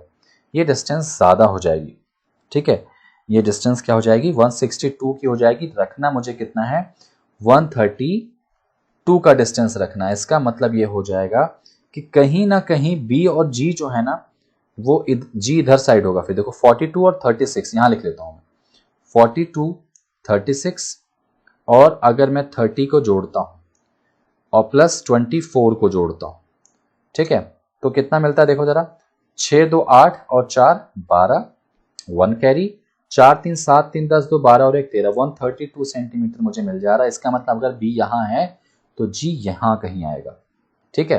पेंसिल और स्वीट अभी भी डाउटफुल है कि वहीं होंगी, क्योंकि पेंसिल का तो मैं इमेजिन कर सकता हूं वहीं होगा, स्वीट यहां नहीं आ सकता। सॉरी, अगर मैं एक चीज और आपको बता दूं कि अगर मैं पेंसिल को यहां रखता तो बी यहां नहीं आ सकता, क्योंकि बी के बाएं पेंसिल बोला गया। तो स्वीट और पेंसिल अभी यहां है, हो सकते हैं कि यहीं हो, या फिर यहां भी आ सकता है कि सी को स्वीट पसंद है, क्योंकि ये भी देखो 90 आ रहा था, 36 और 30 और 24, जी को स्वीट भी पसंद हो सकता है, ठीक है। आगे बढ़ते हैं इसमें। जी के लेफ्ट थर्ड पे कौन है बेटा, जो टॉय पसंद करता है, जी के लेफ्ट थर्ड पे, तो अगर जी यहां है, इसका लेफ्ट 1, ठीक है, 2 और 3, यानी कि ये हो जाएगा टॉय, ये हो जाएगा। और डी के राइट सेकंड पे बॉल है, तो डी के राइट सेकंड पे अगर बॉल को मैं इमेजिन करता हूं तो मुझे सबसे पहले तो पकड़ना ये पड़ेगा कि डी आ कहां रहा। डी के राइट सेकंड पे बॉल अगर रखूं तो डी आ कहां रहा है, देखो भाई, यहां पे अगर मैं डी को रखता हूं स्वीट की जगह पे, तो राइट सेकंड पे बॉल यहां आता दिखाई दे रहा है, ठीक है। उसके अलावा अगर बात करें, डी को यहां रखें, राइट सेकंड पे बॉल यहां भी आ जाएगा, और डी यहां अगर रखता हूं मैं तो राइट सेकंड पे बी जो है वो भी बॉल हो सकता है, ठीक है। एक काम कर लेते हैं, ये तो हमारा हो चुका है, पूरा बन गया, ठीक है। अब यहां पे जो लास्ट की लाइन है, ये जो बी पेंसिल हटा देते हैं, स्वीट और इसके बीच में 90 ये भी हटा देते हैं, ठीक है। ये सारा कुछ अरेंज ऑलमोस्ट हो चुका है हमारा। अब एक काम करते हैं, डी के राइट सेकंड पे बॉल मुझे रखना है, ठीक है। अब ये थोड़ा डाउटफुल है क्योंकि इनके बारे में कुछ अभी बोला नहीं गया है, लेकिन एक बात तो तय है, जो पर्सन है उन्हीं को क्या पसंद है, अलग अलग प्रोडक्ट पसंद है। यहाँ पे ऐसा कुछ बताया गया, जरा एक बार कंफर्म कर लेते हैं। देखो क्वेश्चन आपको ऑलमोस्ट हो चुका है, बट डी और बॉल बचा हुआ है, स्वीट अभी डाउटफुल है, स्वीट जी भी हो सकता है और यहां भी हो सकता है बी के बगल में। एक बार शुरू से रिवाइज कर लेंगे इसमें तो कंफर्म और हो जाएंगे कि जी और बी 132 है, तो देखोगे आप यहाँ पे जी और बी, तो जी और बी 132 है, बिल्कुल सही है। सी एट 30 सेंटीमीटर, ये भी सही है। The one who like ball size, ये बॉल और डी की कंडीशन अभी बची है। एफ को कैंडी पसंद है, ये लो एफ को कैंडी पसंद है, एफ को कैंडी पसंद है, ये हो गया। एंड 72 डिस्टेंस, ये भी ठीक हो गया। A sit at the distance of 18 और एफ ये भी हो गया। D is immediate right of the one who like chocolate. लो भाई, डी चॉकलेट के तुरंत राइट में होना चाहिए। तो ये देखो चॉकलेट अगर यहाँ है तो इसका राइट यही होगा, तो डी की जगह फिक्स हो गई। और अगर डी फिक्स हो गई तो उसके राइट सेकंड पे यहाँ स्वीट नहीं होगा, क्योंकि यहाँ पे कौन आ जाएगा बेटा, यहाँ पे आ जाएगा तुम्हारा बॉल। यहाँ पे तुम्हारा कौन आ जाएगा, बॉल आ जाएगा। ठीक है, तो ये आ गया बॉल यहाँ पे। डी के राइट सेकंड पे यहाँ कौन आ गया, बॉल आ चुका है। इसका मतलब जी जो हो जाएगा वो स्वीट हो जाएगा, क्योंकि पेंसिल और स्वीट के बीच में 24, 30, 36 जोड़ो तो 90 सेंटीमीटर का डिस्टेंस हो जाएगा। ठीक है ना। आगे इसके अलावा देखो ध्यान से, ई हो गया यहाँ पे, ई ए के लेफ्ट सेकंड पे हो गया। ठीक है, पेंसिल जो है वो बी के लेफ्ट में बोला गया तुरंत में, तो बी के लेफ्ट में पेंसिल है, बिल्कुल सही है। उसके अलावा क्या बोला गया, पेंसिल और स्वीट का डिस्टेंस हो गया है। The one who like toy sit third left of G, G के लेफ्ट थर्ड में टॉय है। तो ये आपका फाइनली सॉल्यूशन आ चुका है, क्वेश्चन सॉल्व आपका हो चुका है। ठीक है ना। यहाँ पे थोड़ा सा आपको क्वेश्चन का याद रखना है कि लैंग्वेज को अच्छे से पढ़ना है, क्वेश्चन जो ना बने उसको अलग से लिखते चलना है, और दिमाग अपना 360 डिग्री पे एकदम ओपन रखना है, क्योंकि कहीं से कुछ भी चीजें ऐसी हैं जो आपको पूछी जा सकती हैं, जिनको आप क्या करेंगे, सॉल्व कर सकते हैं। तो उम्मीद करता हूं ये क्वेश्चन आपको समझ में आया होगा। एक बार इसको फिर से आप देखिएगा अगर आपको कहीं डाउट होगा तो। ठीक है भाई, चलिए यहाँ पे बाकी जो जगह बची है उन पे हमको नहीं पता कौन आएगा, क्योंकि सर्टेन नंबर है, कोई स्पेसिफिक नंबर्स नहीं बताए गए हैं। तो जिनका बोला गया उनका सारा डेटा हमने यहाँ पे अरेंज कर दिया है। ठीक है, चलिए आते हैं इस क्वेश्चन पे। ये भी काफी कॉमन क्वेश्चन है और काफी इंपॉर्टेंट क्वेश्चन है, मेंस के पॉइंट ऑफ व्यू से काफी इंपॉर्टेंट क्वेश्चन ये भी है। क्यों भाई, क्यों, ऐसा क्यों, तो ध्यान रखिएगा, इसमें काफी स्टेप्स दिए गए हैं, इनको लेके आपको क्वेश्चन को फॉलो करना पड़ता है। ठीक है, क्या बोला गया क्वेश्चन देखिए कि find the difference between the resultant of first row and second row. ये फर्स्ट रो है, इसका जो रिजल्ट आएगा, और जो सेकंड रो है इसका जो रिजल्ट आएगा, उनका डिफरेंस कितना है। तो चलो रिजल्टेंट निकाल लेते हैं कंडीशन के हिसाब से। पहली कंडीशन देखो यहाँ पे क्या बोला गया, if the even number is followed by prime number. Followed मतलब आगे, कि किसी भी इवन नंबर के आगे अगर प्राइम नंबर है, तो हाँ इवन नंबर के आगे प्राइम नंबर है, 12 के आगे 17 है, तो क्या करेंगे, इनके रिजल्टेंट को क्या करेंगे, जोड़ देंगे। तो 12 और 17 कितना हो जाएगा बेटा, 29 हो जाएगा। अब ये 5 बचा, तो अब ये 2 बच गया, अब इनको आपस में चेक कर लो। तो सेकंड क्या है, odd number followed by even, even तो है नहीं दोनों। Odd number is followed by another odd, जी हाँ ये भी देखो 29 ऑड है और 5 भी क्या है, ऑड है। तो क्या करेंगे बेटा, इनके मल्टीप्लाई कर लेंगे। 29 में 5 मल्टीप्लाई करो, 5 9 जा 45, 5 2 जा 10 और 4 कितना होगा 40। तो यहाँ पे पहले वाले का रिजल्टेंट आ गया बेटा 145 आ चुका है। ठीक है, सेकंड देख लो, 11 और 14, 11 और 14, तो यहाँ पे फर्स्ट रूल तो फॉलो नहीं होगा, क्योंकि फर्स्ट रूल में पहले इवन है फिर उसके बाद प्राइम नंबर है। Odd number followed bye, odd number के आगे इवन नंबर है, फॉलोड मतलब आगे होता है, ऑड नंबर के आगे इवन नंबर है, जी हाँ ऐसा है क्या, बिल्कुल है। तो क्या करेंगे, इनको इनका डिफरेंस निकालेंगे। तो 14 में से अगर 11 माइनस करेंगे, अब 11 में से 14 मत कर देना, माइनस में मत लाना, यहाँ प्लस में लाएंगे। तो 14 में से 11 माइनस करो, कितना आ जाएगा बेटा, 3 आ जाएगा। 3 के साथ फिर आगे क्या बचा, 27 बचा। तो 3 और 27 दोनों ऑड हैं, जो कि मेरे ख्याल से थर्ड रूल पे अप्लाई हो जाएंगे कि अगर दोनों ऑड हैं तो इनका मल्टीप्लाई करिए। तो 27 प्लस 3 कितना हो जाएगा यार, 81 हो जाएगा। ठीक है, यहाँ पे 81 आ जाएगा, और इनको डिफरेंस निकालो, कितना आएगा इनका डिफरेंस, इनका डिफरेंस आ जाएगा 464। 64 हमारा ऑप्शन में है, जी हाँ ऑप्शन नंबर 4 है। तो पहले वाले का हमने रिजल्टेंट निकाला कंडीशन से, दूसरे वाले का रिजल्टेंट निकाला कंडीशन से, उसके बाद क्या किया, इनको चुपचाप माइनस कर दिया। समझ में आई बात आपको, तो ये आपका आंसर आ चुका है बेटा।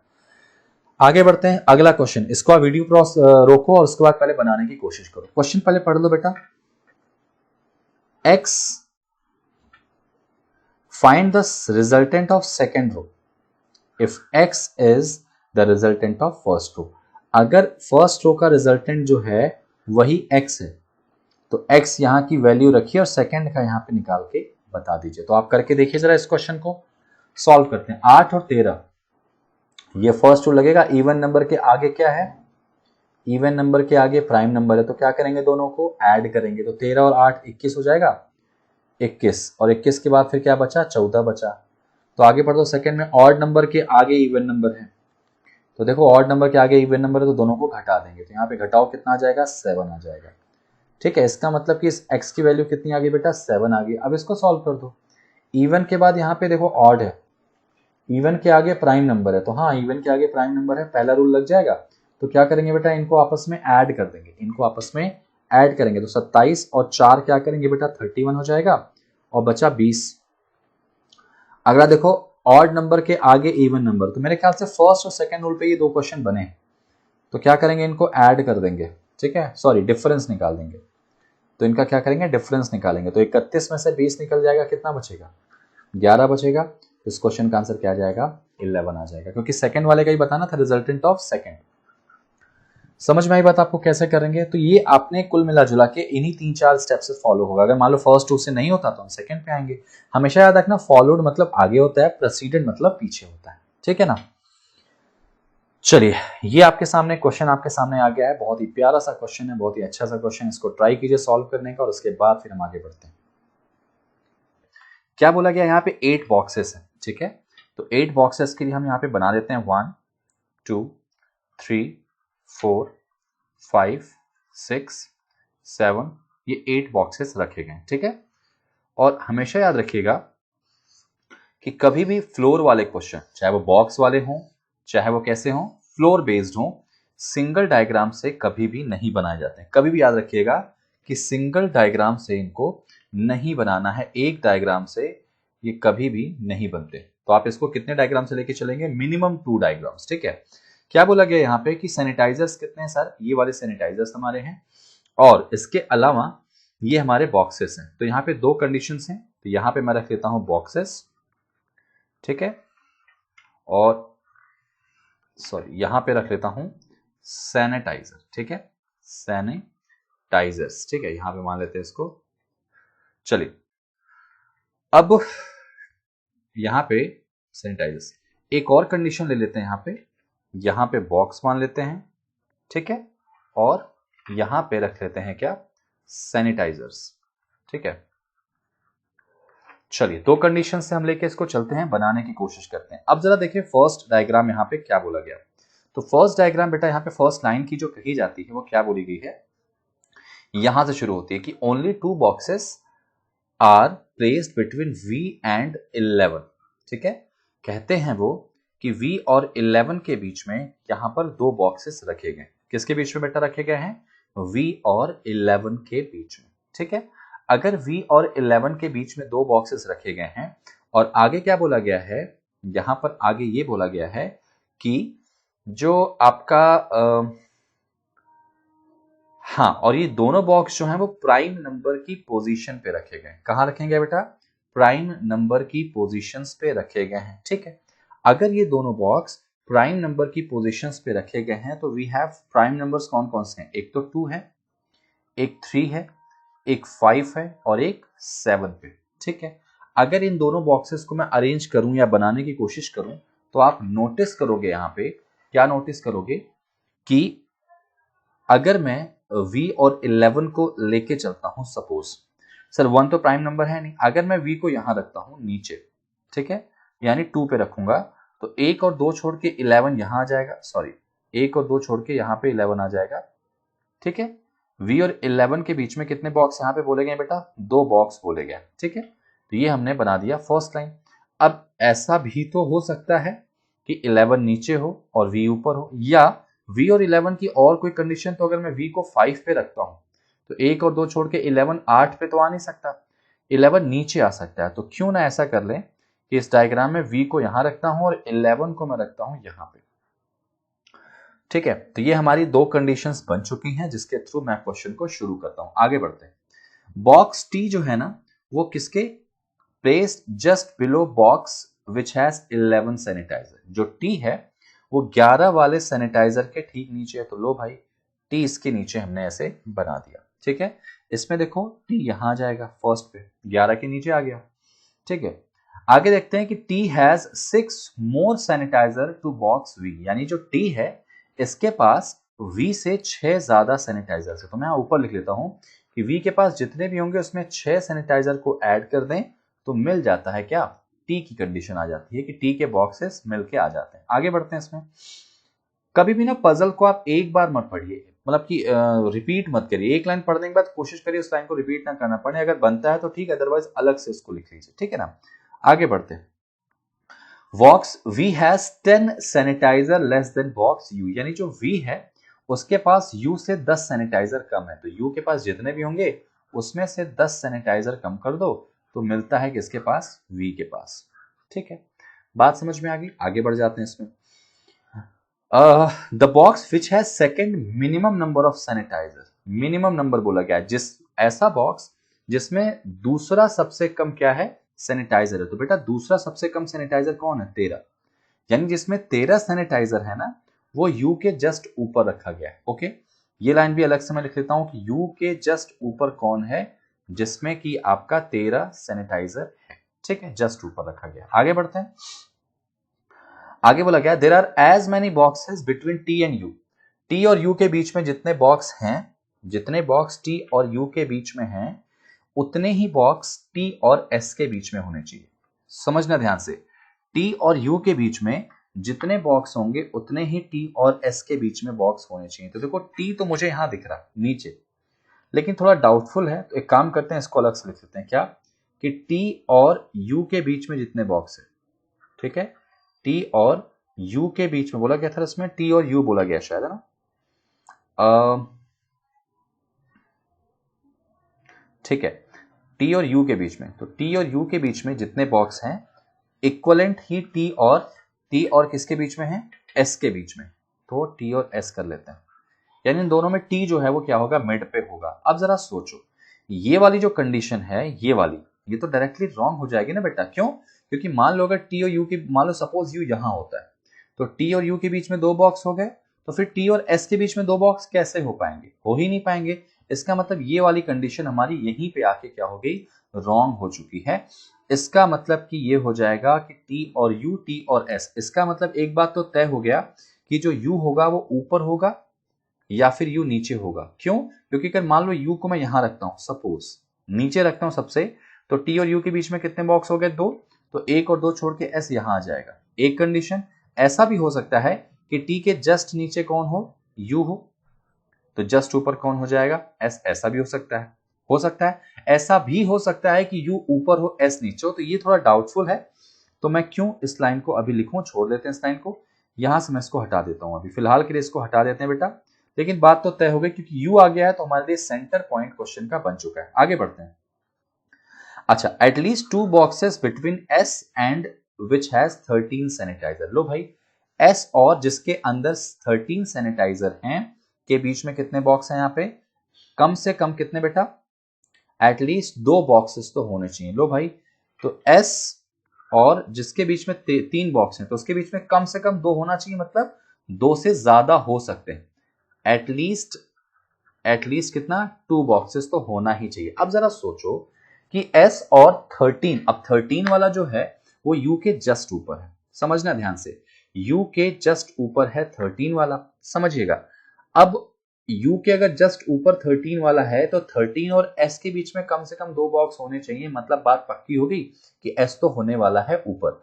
अगर S होने वाला है ऊपर, तो यार ये जगह तो फिक्स हो गई कि U नीचे आएगा, 2 छोड़ के, तो 2 छोड़ के S ऊपर आ जाएगा। और ध्यान से देखो कि U के जस्ट ऊपर जो है V, जिसमें कितने बॉक्स माने जाएंगे, 13 बॉक्स माने जाएंगे, जो कि S और 13 के बीच में एटलीस्ट 2 बॉक्सेस तो हैं। कितने बॉक्स हैं बेटा, तो आप देख सकते हैं कि 4 बॉक्सेस दिख रहे हैं, 1 2 3 एंड 4, जो कि एटलीस्ट 2 वाली कंडीशन को, एटलीस्ट 2 का मतलब होगा कि 2 तो होंगे, बल्कि 2 से ज्यादा भी हो सकते हैं। ठीक है, तो ये देखो लाइन हमारी सेटिस्फाई हो चुकी है S, T, V और U की। अब जरा ध्यान दो, V के पास, अगर V के पास 13 सैनिटाइजर हैं, तो उसमें अगर मैं 6 और जोड़ दूं तो T के पास कितने हो जाएंगे यार, 18 सैनिटाइजर हो जाएंगे। तो लो भाई, T के पास 18 सैनिटाइजर हो गए, और U के पास जितने सैनिटाइजर होंगे उसमें से 10 कम करो तो V के सैनिटाइजर आएंगे। मतलब V के सैनिटाइजर अगर 13 हैं, तो इसका मतलब 13 में 10 अगर मैं और जोड़ दूं तो मेरे पास 23 सैनिटाइजर मिल जाते हैं, किसमें, U के पास। तो U के जो सैनिटाइजर होंगे वो 23 होंगे, जिसमें से 10 कम करेंगे तो V की आ जाएगी। तो ये देखो डेटा हमारा सेटिस्फाई होता चला जा रहा है। आगे बढ़ते हैं बेटा, आगे देखो क्या बढ़ते हैं, क्वेश्चन को रिपीट नहीं करना। W has 10 sanitiser more than Z। लो भाई, W के पास Z से 10 सैनिटाइजर ज्यादा है, तो Z के पास जितना भी होगा उसमें 10 जोड़ दो तो क्या हो जाएगा, W के पास आ जाएगा। ठीक है, ये हमारा हो चुका है। आगे बढ़ते हैं।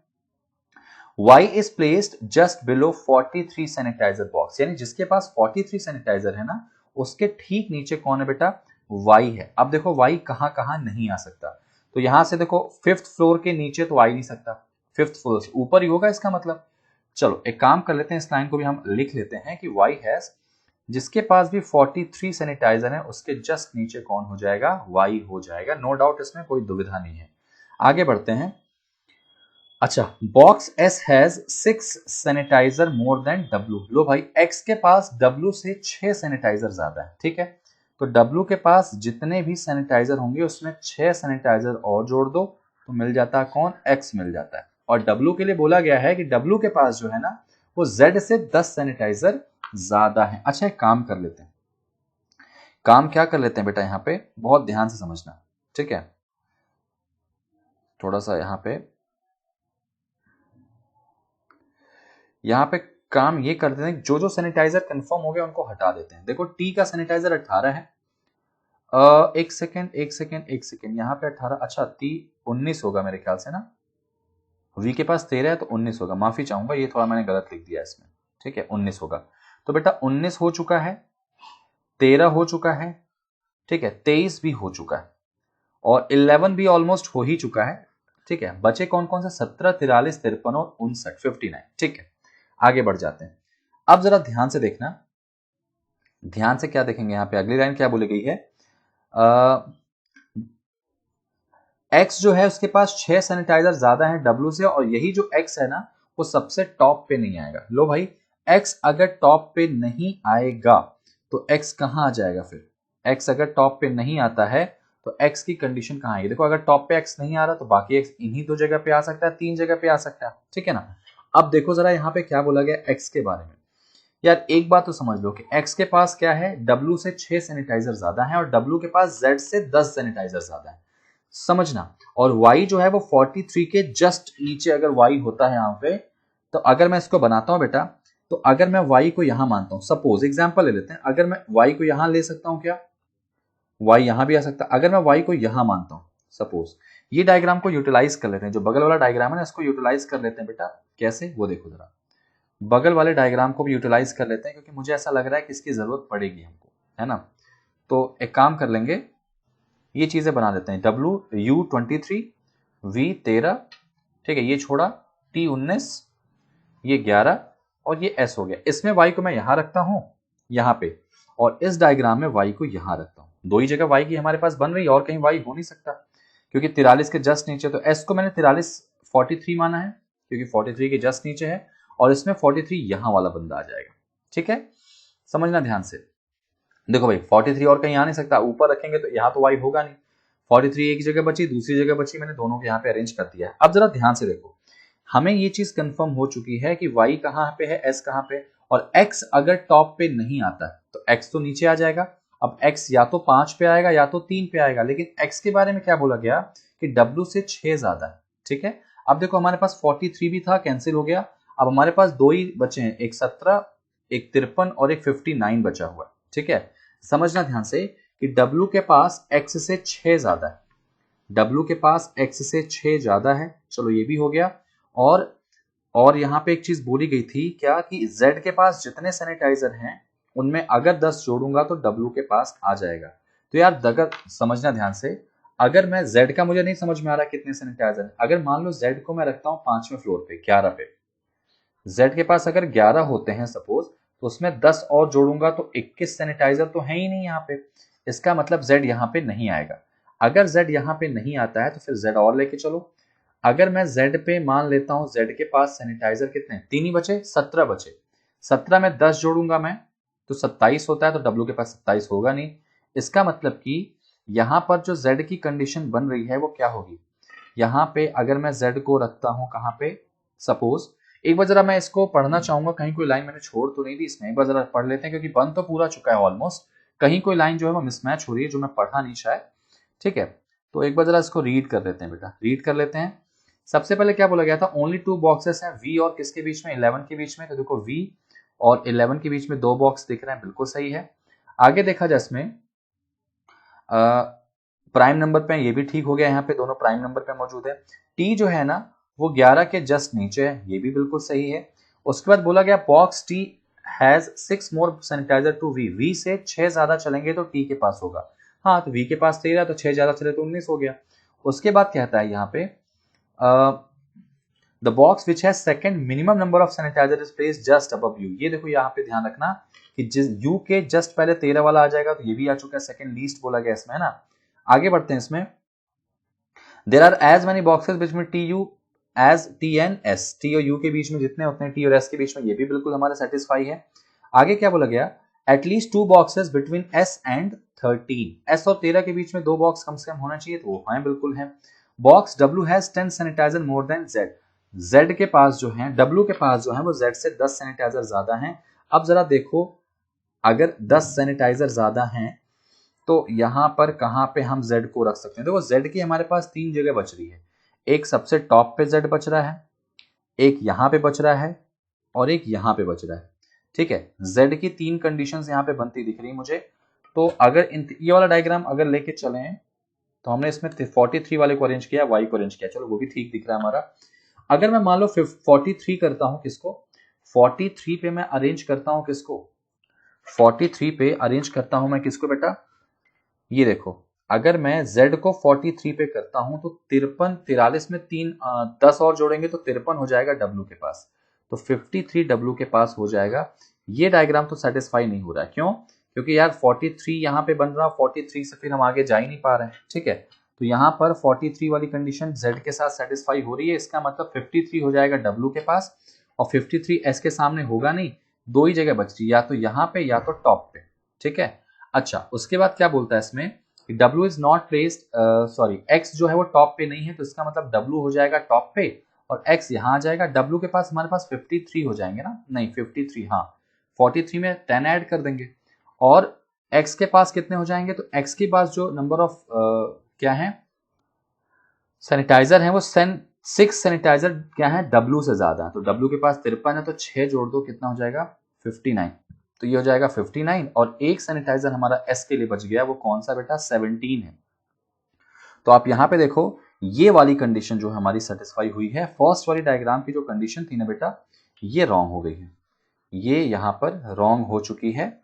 तो इस तरह से ये क्वेश्चन आपका सॉल्व हो गया। थोड़ा सा बस ध्यान रखना है इस क्वेश्चन में ये था कि आपको लैंग्वेज को बहुत ध्यान से पढ़ना है, कोई लाइन ऐसी मिस अगर कर देते हैं तो उस लाइन से क्वेश्चन आपका क्या होगा, पूरा पूरा गलत हो जाने के चांसेस बन जाते हैं। ठीक है, यहाँ पे एक अजम्पशन बना था, मैं उसको लेके चला था, दूसरे डायग्राम में रखा, तो जाके कंडीशन सेटिस्फाई हो गई है। तो आप देख सकते हैं बेटा, ये आपका सॉल्यूशन आ चुका है कि 8वें बॉक्स में कौन है, W है, 7वें में ये है, 6वें में ये, 5वें में ये बॉक्स दिख रहा है आपका, चौथे में ये दिख रहा, तीसरे में ये दिख रहा है, दूसरे में ये दिख रहा है, फर्स्ट में आपका ये दिख रहा है। तो ये आपका सॉल्यूशन आ चुका है सारे के सारे बॉक्सेस का।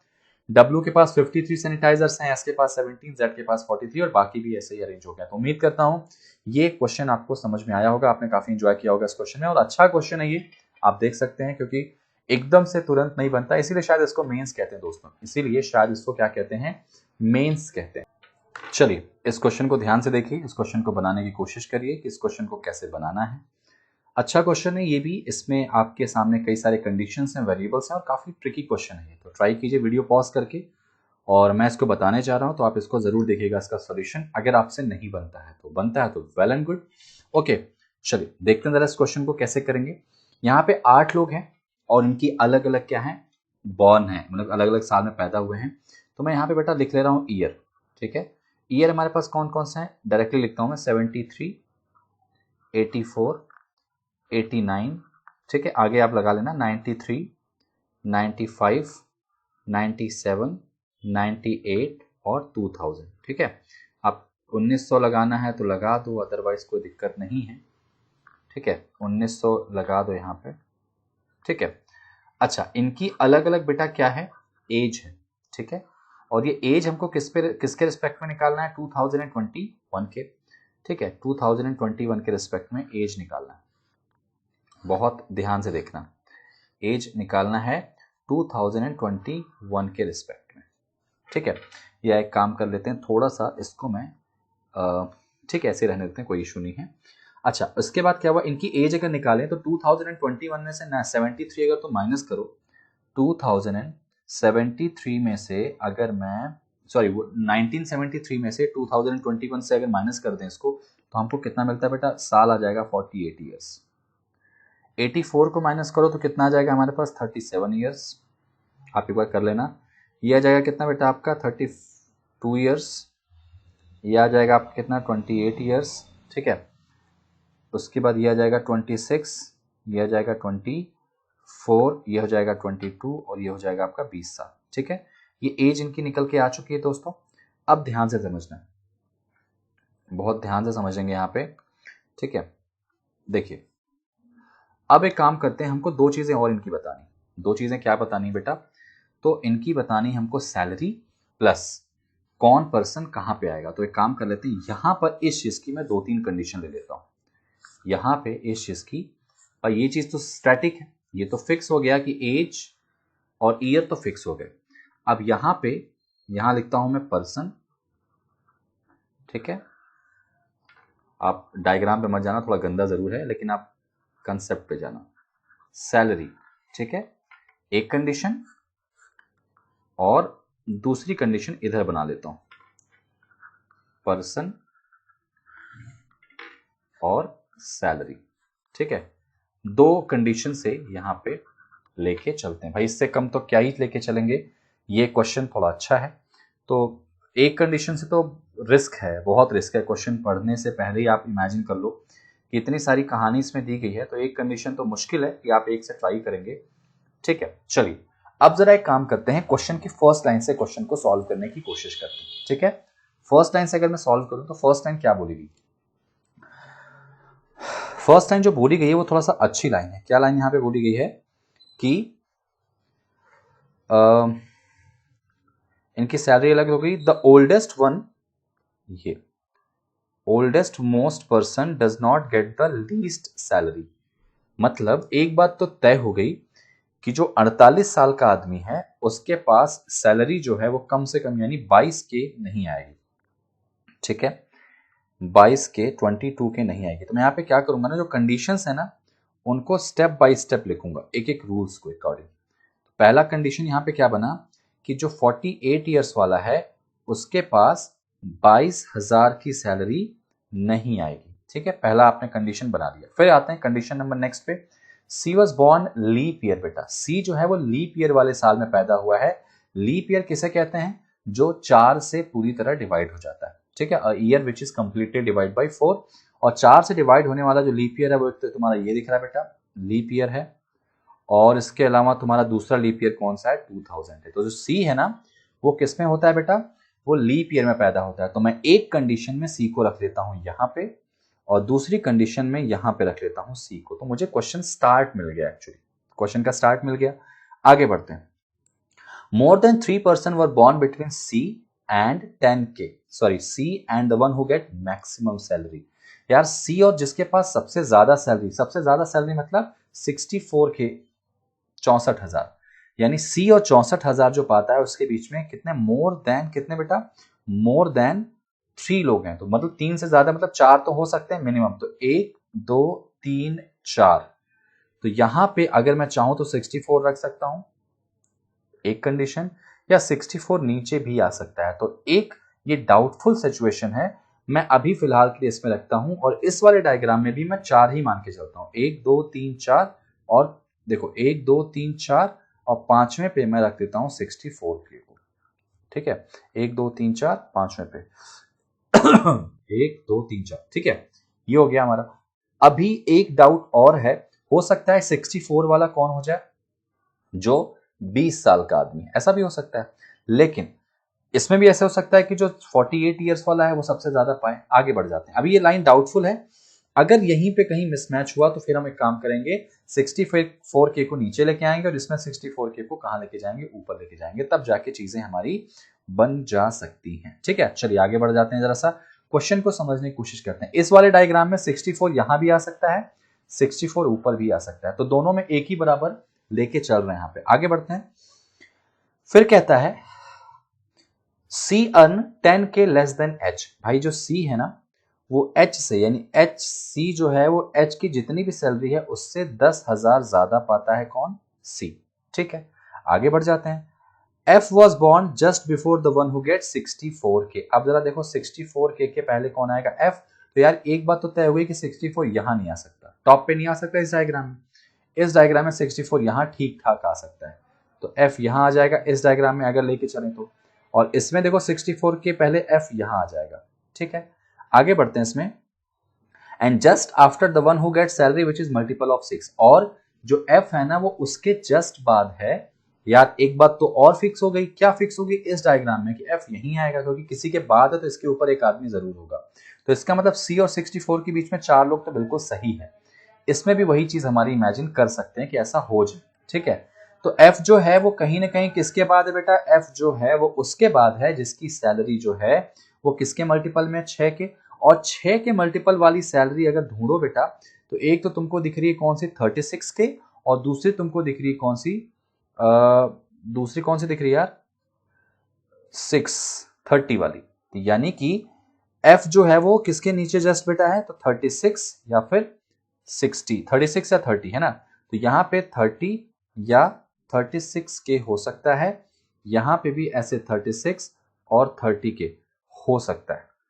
डन, आगे बढ़ते हैं, आगे बढ़ जाते हैं इसमें कि आगे क्या बोला गया, आगे क्या बोला गया इसमें, A is 4 year older than the one who get 50,000। भाई A जो है वो 10 साल बड़ा है, 10 साल बड़ा है किससे, जिसकी सैलरी 50 के। तीसरा पॉइंट जो हमने नहीं बनाया उसको अलग से लिखते हैं। ठीक है, आगे बढ़ते हैं। 50 के किसकी सैलरी मुझे नहीं पता, आगे बढ़ते हैं। The one who get 40 K is younger than the one who gate 50 के, यानी कि जो 40,000 पाता है वो 50,000 से क्या है, कम पाता है। जो 40,000 पाता है वो 50,000 से क्या करता है बेटा, कम पाता है। इसका कम पाता मतलब कि छोटा है। यहाँ पे बोला गया कि जो 40,000 पाता है वो छोटा है 50,000 वाले से। यहाँ लिख लेता हूं मैं चौथा पॉइंट कि 50,000 वाला जो है वो बड़ा है किससे, 40,000 वाले से। ठीक है, आराम से बन चुका है। आगे बढ़ते हैं, आगे बोलते हैं इसमें द वन हु गेट 40 के, हाँ ये हो गया हमारा। आगे बोला गया एफ अर्न 10 के मोर देन एच। भाई एफ जो है वो एच से 10,000 ज्यादा कमाता है। लो भाई पांचवा पॉइंट यहां लिखते हैं कि एच जितना भी पाएगा उससे 10,000 ज्यादा लेके चलेंगे तो एफ की सैलरी मुझे यहाँ पे बनती दिख रही है। यार 10 के ज्यादा पड़ रहा है, ध्यान से समझना है इस चीज को। आगे बढ़ते हैं। The one who get 40 K is sorry G was born just before the one who get 5 K less than F. यार एफ की जो सैलरी है, छठवां पॉइंट, एफ की जो सैलरी है उससे अगर हम 5,000 कम कर दें तो जो बंदा आएगा, जो पर्सन, यहां पे शायद आपको दिख नहीं रहा होगा, मैं इसको इधर लिख देता हूं, एक सेकेंड, छठवां पॉइंट इधर लिख देते हैं बेटा, है ना, ताकि आपको समझ में आ जाए। 6 पॉइंट यहां लिख देते हैं। क्या बोला गया कि जो बोला गया है, क्या बोला गया इसमें, G was born before the one who get 5 K less than F. ठीक है, यानी कि एफ की जो सैलरी है उससे अगर हम 5 के माइनस करते हैं तो जो बंदा आता है, ठीक है, जो पर्सन आता है, ठीक है, जो पर्सन बेटा आता है वो पर्सन जो है जी उसके कहां पैदा हुआ है, जस्ट पहले। ठीक है, जी इसके पहले हुआ है, तो जी इसके जस्ट पहले हुआ है बेटा। तो एफ की जो सैलरी है ना वो एच से 10,000 ज्यादा है। यार अगर एफ की सैलरी मिल जाए ना तो थोड़ा सा मुझे कहानी बनती दिखेगी। अब देखो जरा एच की सैलरी जो है, समझना ध्यान से, जितनी भी होगी एच की सैलरी यहां पर जितनी भी हो जाएगी उससे 10,000 जाऊंगा आगे तो मुझे एफ मिलता दिखाई दे रहा। ठीक है, बहुत ध्यान समझना। तो 10,000 का जो डिफरेंस है सैलरीज में वो कहां कहां है, तो मैं यहां सैलरी यहां दिख रहा हूं, आप ध्यान से देखो, 22, 30, 36, 40, 45, 50, 55, 64। 10,000 का डिफरेंस किसमें किसमें, देखो ध्यान से, एक 30-40 का है, एक 40-50 का है और 45-55 का है। तो यहां पर ये 3 ऐसी सैलरीज हैं जिनमें 10,000 का डिफरेंस है। ठीक है, अब ध्यान से देखो, अगर मैं एच की सैलरी लेता हूं 30 तो जाहिर सी बात है एफ की सैलरी हो जाएगी 40। अगर एच की सैलरी लेता हूं मैं 40 तो एफ की सैलरी हो जाएगी 50। अब जरा ध्यान से देखो, अगर मैं एच की सैलरी लेता हूं कितना, 30, तो 10 जोड़ेंगे तो इसकी कितनी हो जाएगी, 40, और एफ की सैलरी से 5 कम करेंगे तब जाके जी आएगा। तो 40 में से अगर मैं 5, सॉरी यहां आपको दिख नहीं रहा होगा, उम्मीद करूंगा, मैं यहाँ पे नहीं दिख रहा होगा, उम्मीद क्या करूंगा दिख ही नहीं रहा होगा। तो अगर एच की सैलरी बेटा 30 है तो उसमें से 10 कम करो तो एफ की सैलरी कितनी आ जाएगी, सॉरी 10 जोड़ो तो 40 आ जाएगी। और उससे अगर मैं 5,000 माइनस करूंगा तो मुझे वो बंदा मिल जाएगा जो जी उसके पहले बैठा है। तो 40 से 5 करने पर माइनस क्या 35,000 सैलरी दिख रही है आपको इसमें? सर यहाँ पे कहीं भी 35,000 सैलरी दिख ही नहीं रही है। इसका मतलब एक बात तो तय होगी मेरे भाई, एक बात तय हो गई कि एच की जो सैलरी है ना वो तुम्हारी कितनी 30,000 नहीं है।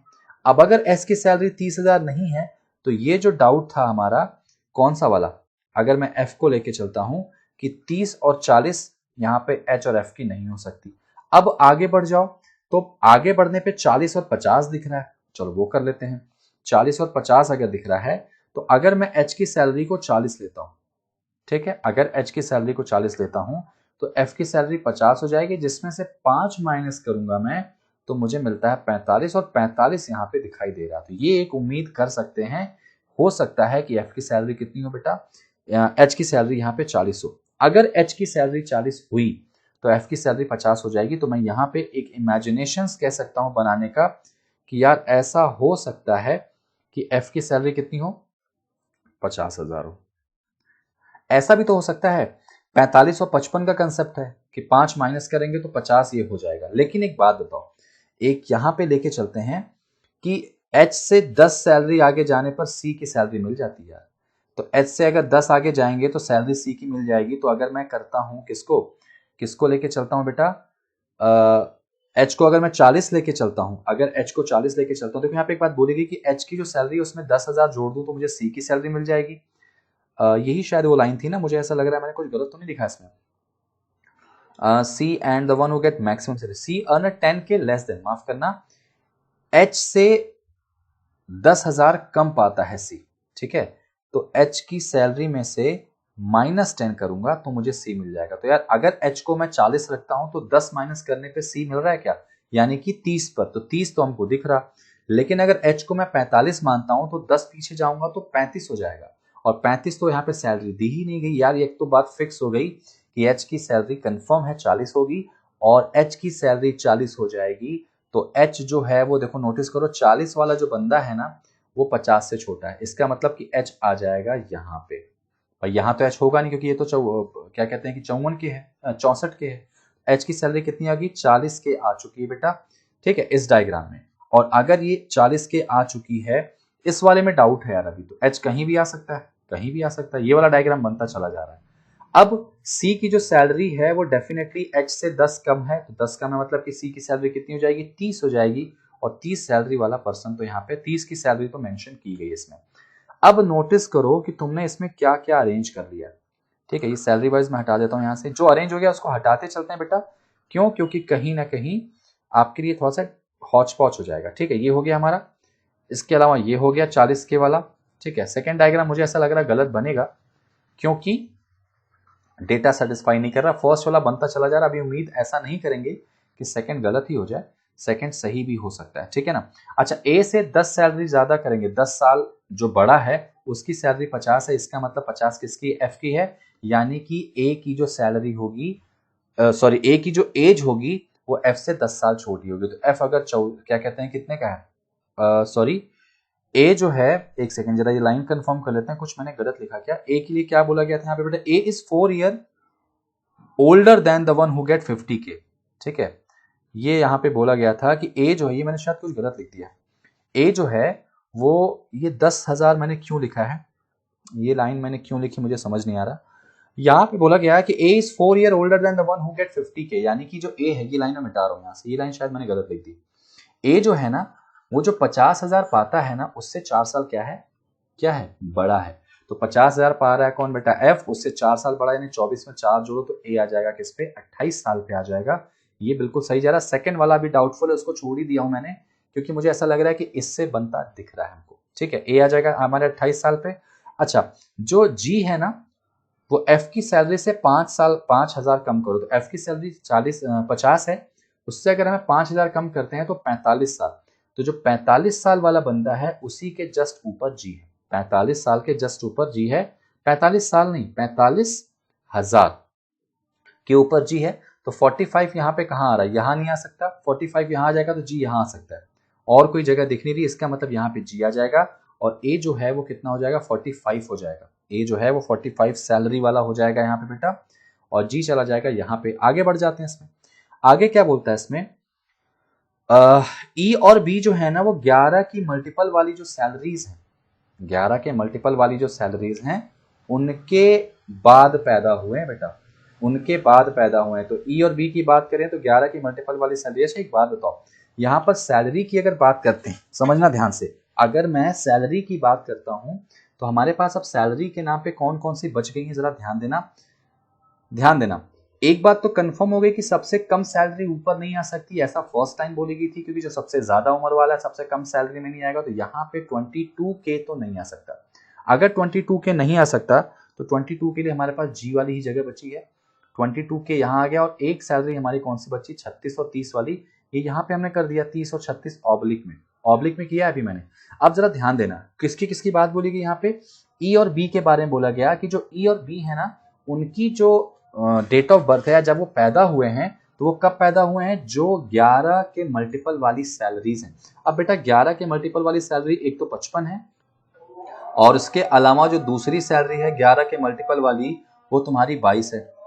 तो 22 के नीचे और 55 के नीचे ये होने चाहिए। तो आप देखो ध्यान से, 55 के नीचे और 22 के नीचे की अगर बात करें, ई और बी की अगर लेके बात चलें तो एक बात तो तय हो गया, एक बात यहाँ पे तय क्या हो जाएगी, 55 हमको कहीं दिख रहा है क्या इसमें, 55 की लाइन हमने अभी छोड़ी हुई है। अगर देखा जाए सैलरीज में, जरा एक बार कंफर्म करते हैं सैलरीज कौन कौन सी हो चुकी हैं, सैलरीज यहाँ पे कौन कौन सी हो चुकी है जरा वो देख लेते हैं इसमें। तो देखो सैलरी हमारी एक तो 22 के हो चुकी है, हटा देते हैं। इसके अलावा 30 अगर ये ऊपर हो चुकी सी की बेटा, तो यार ये जो सी की अगर 30 हो चुकी है तो यहाँ से 30 हट जाएगा, ये 36 के हो जाएगा यहाँ पे।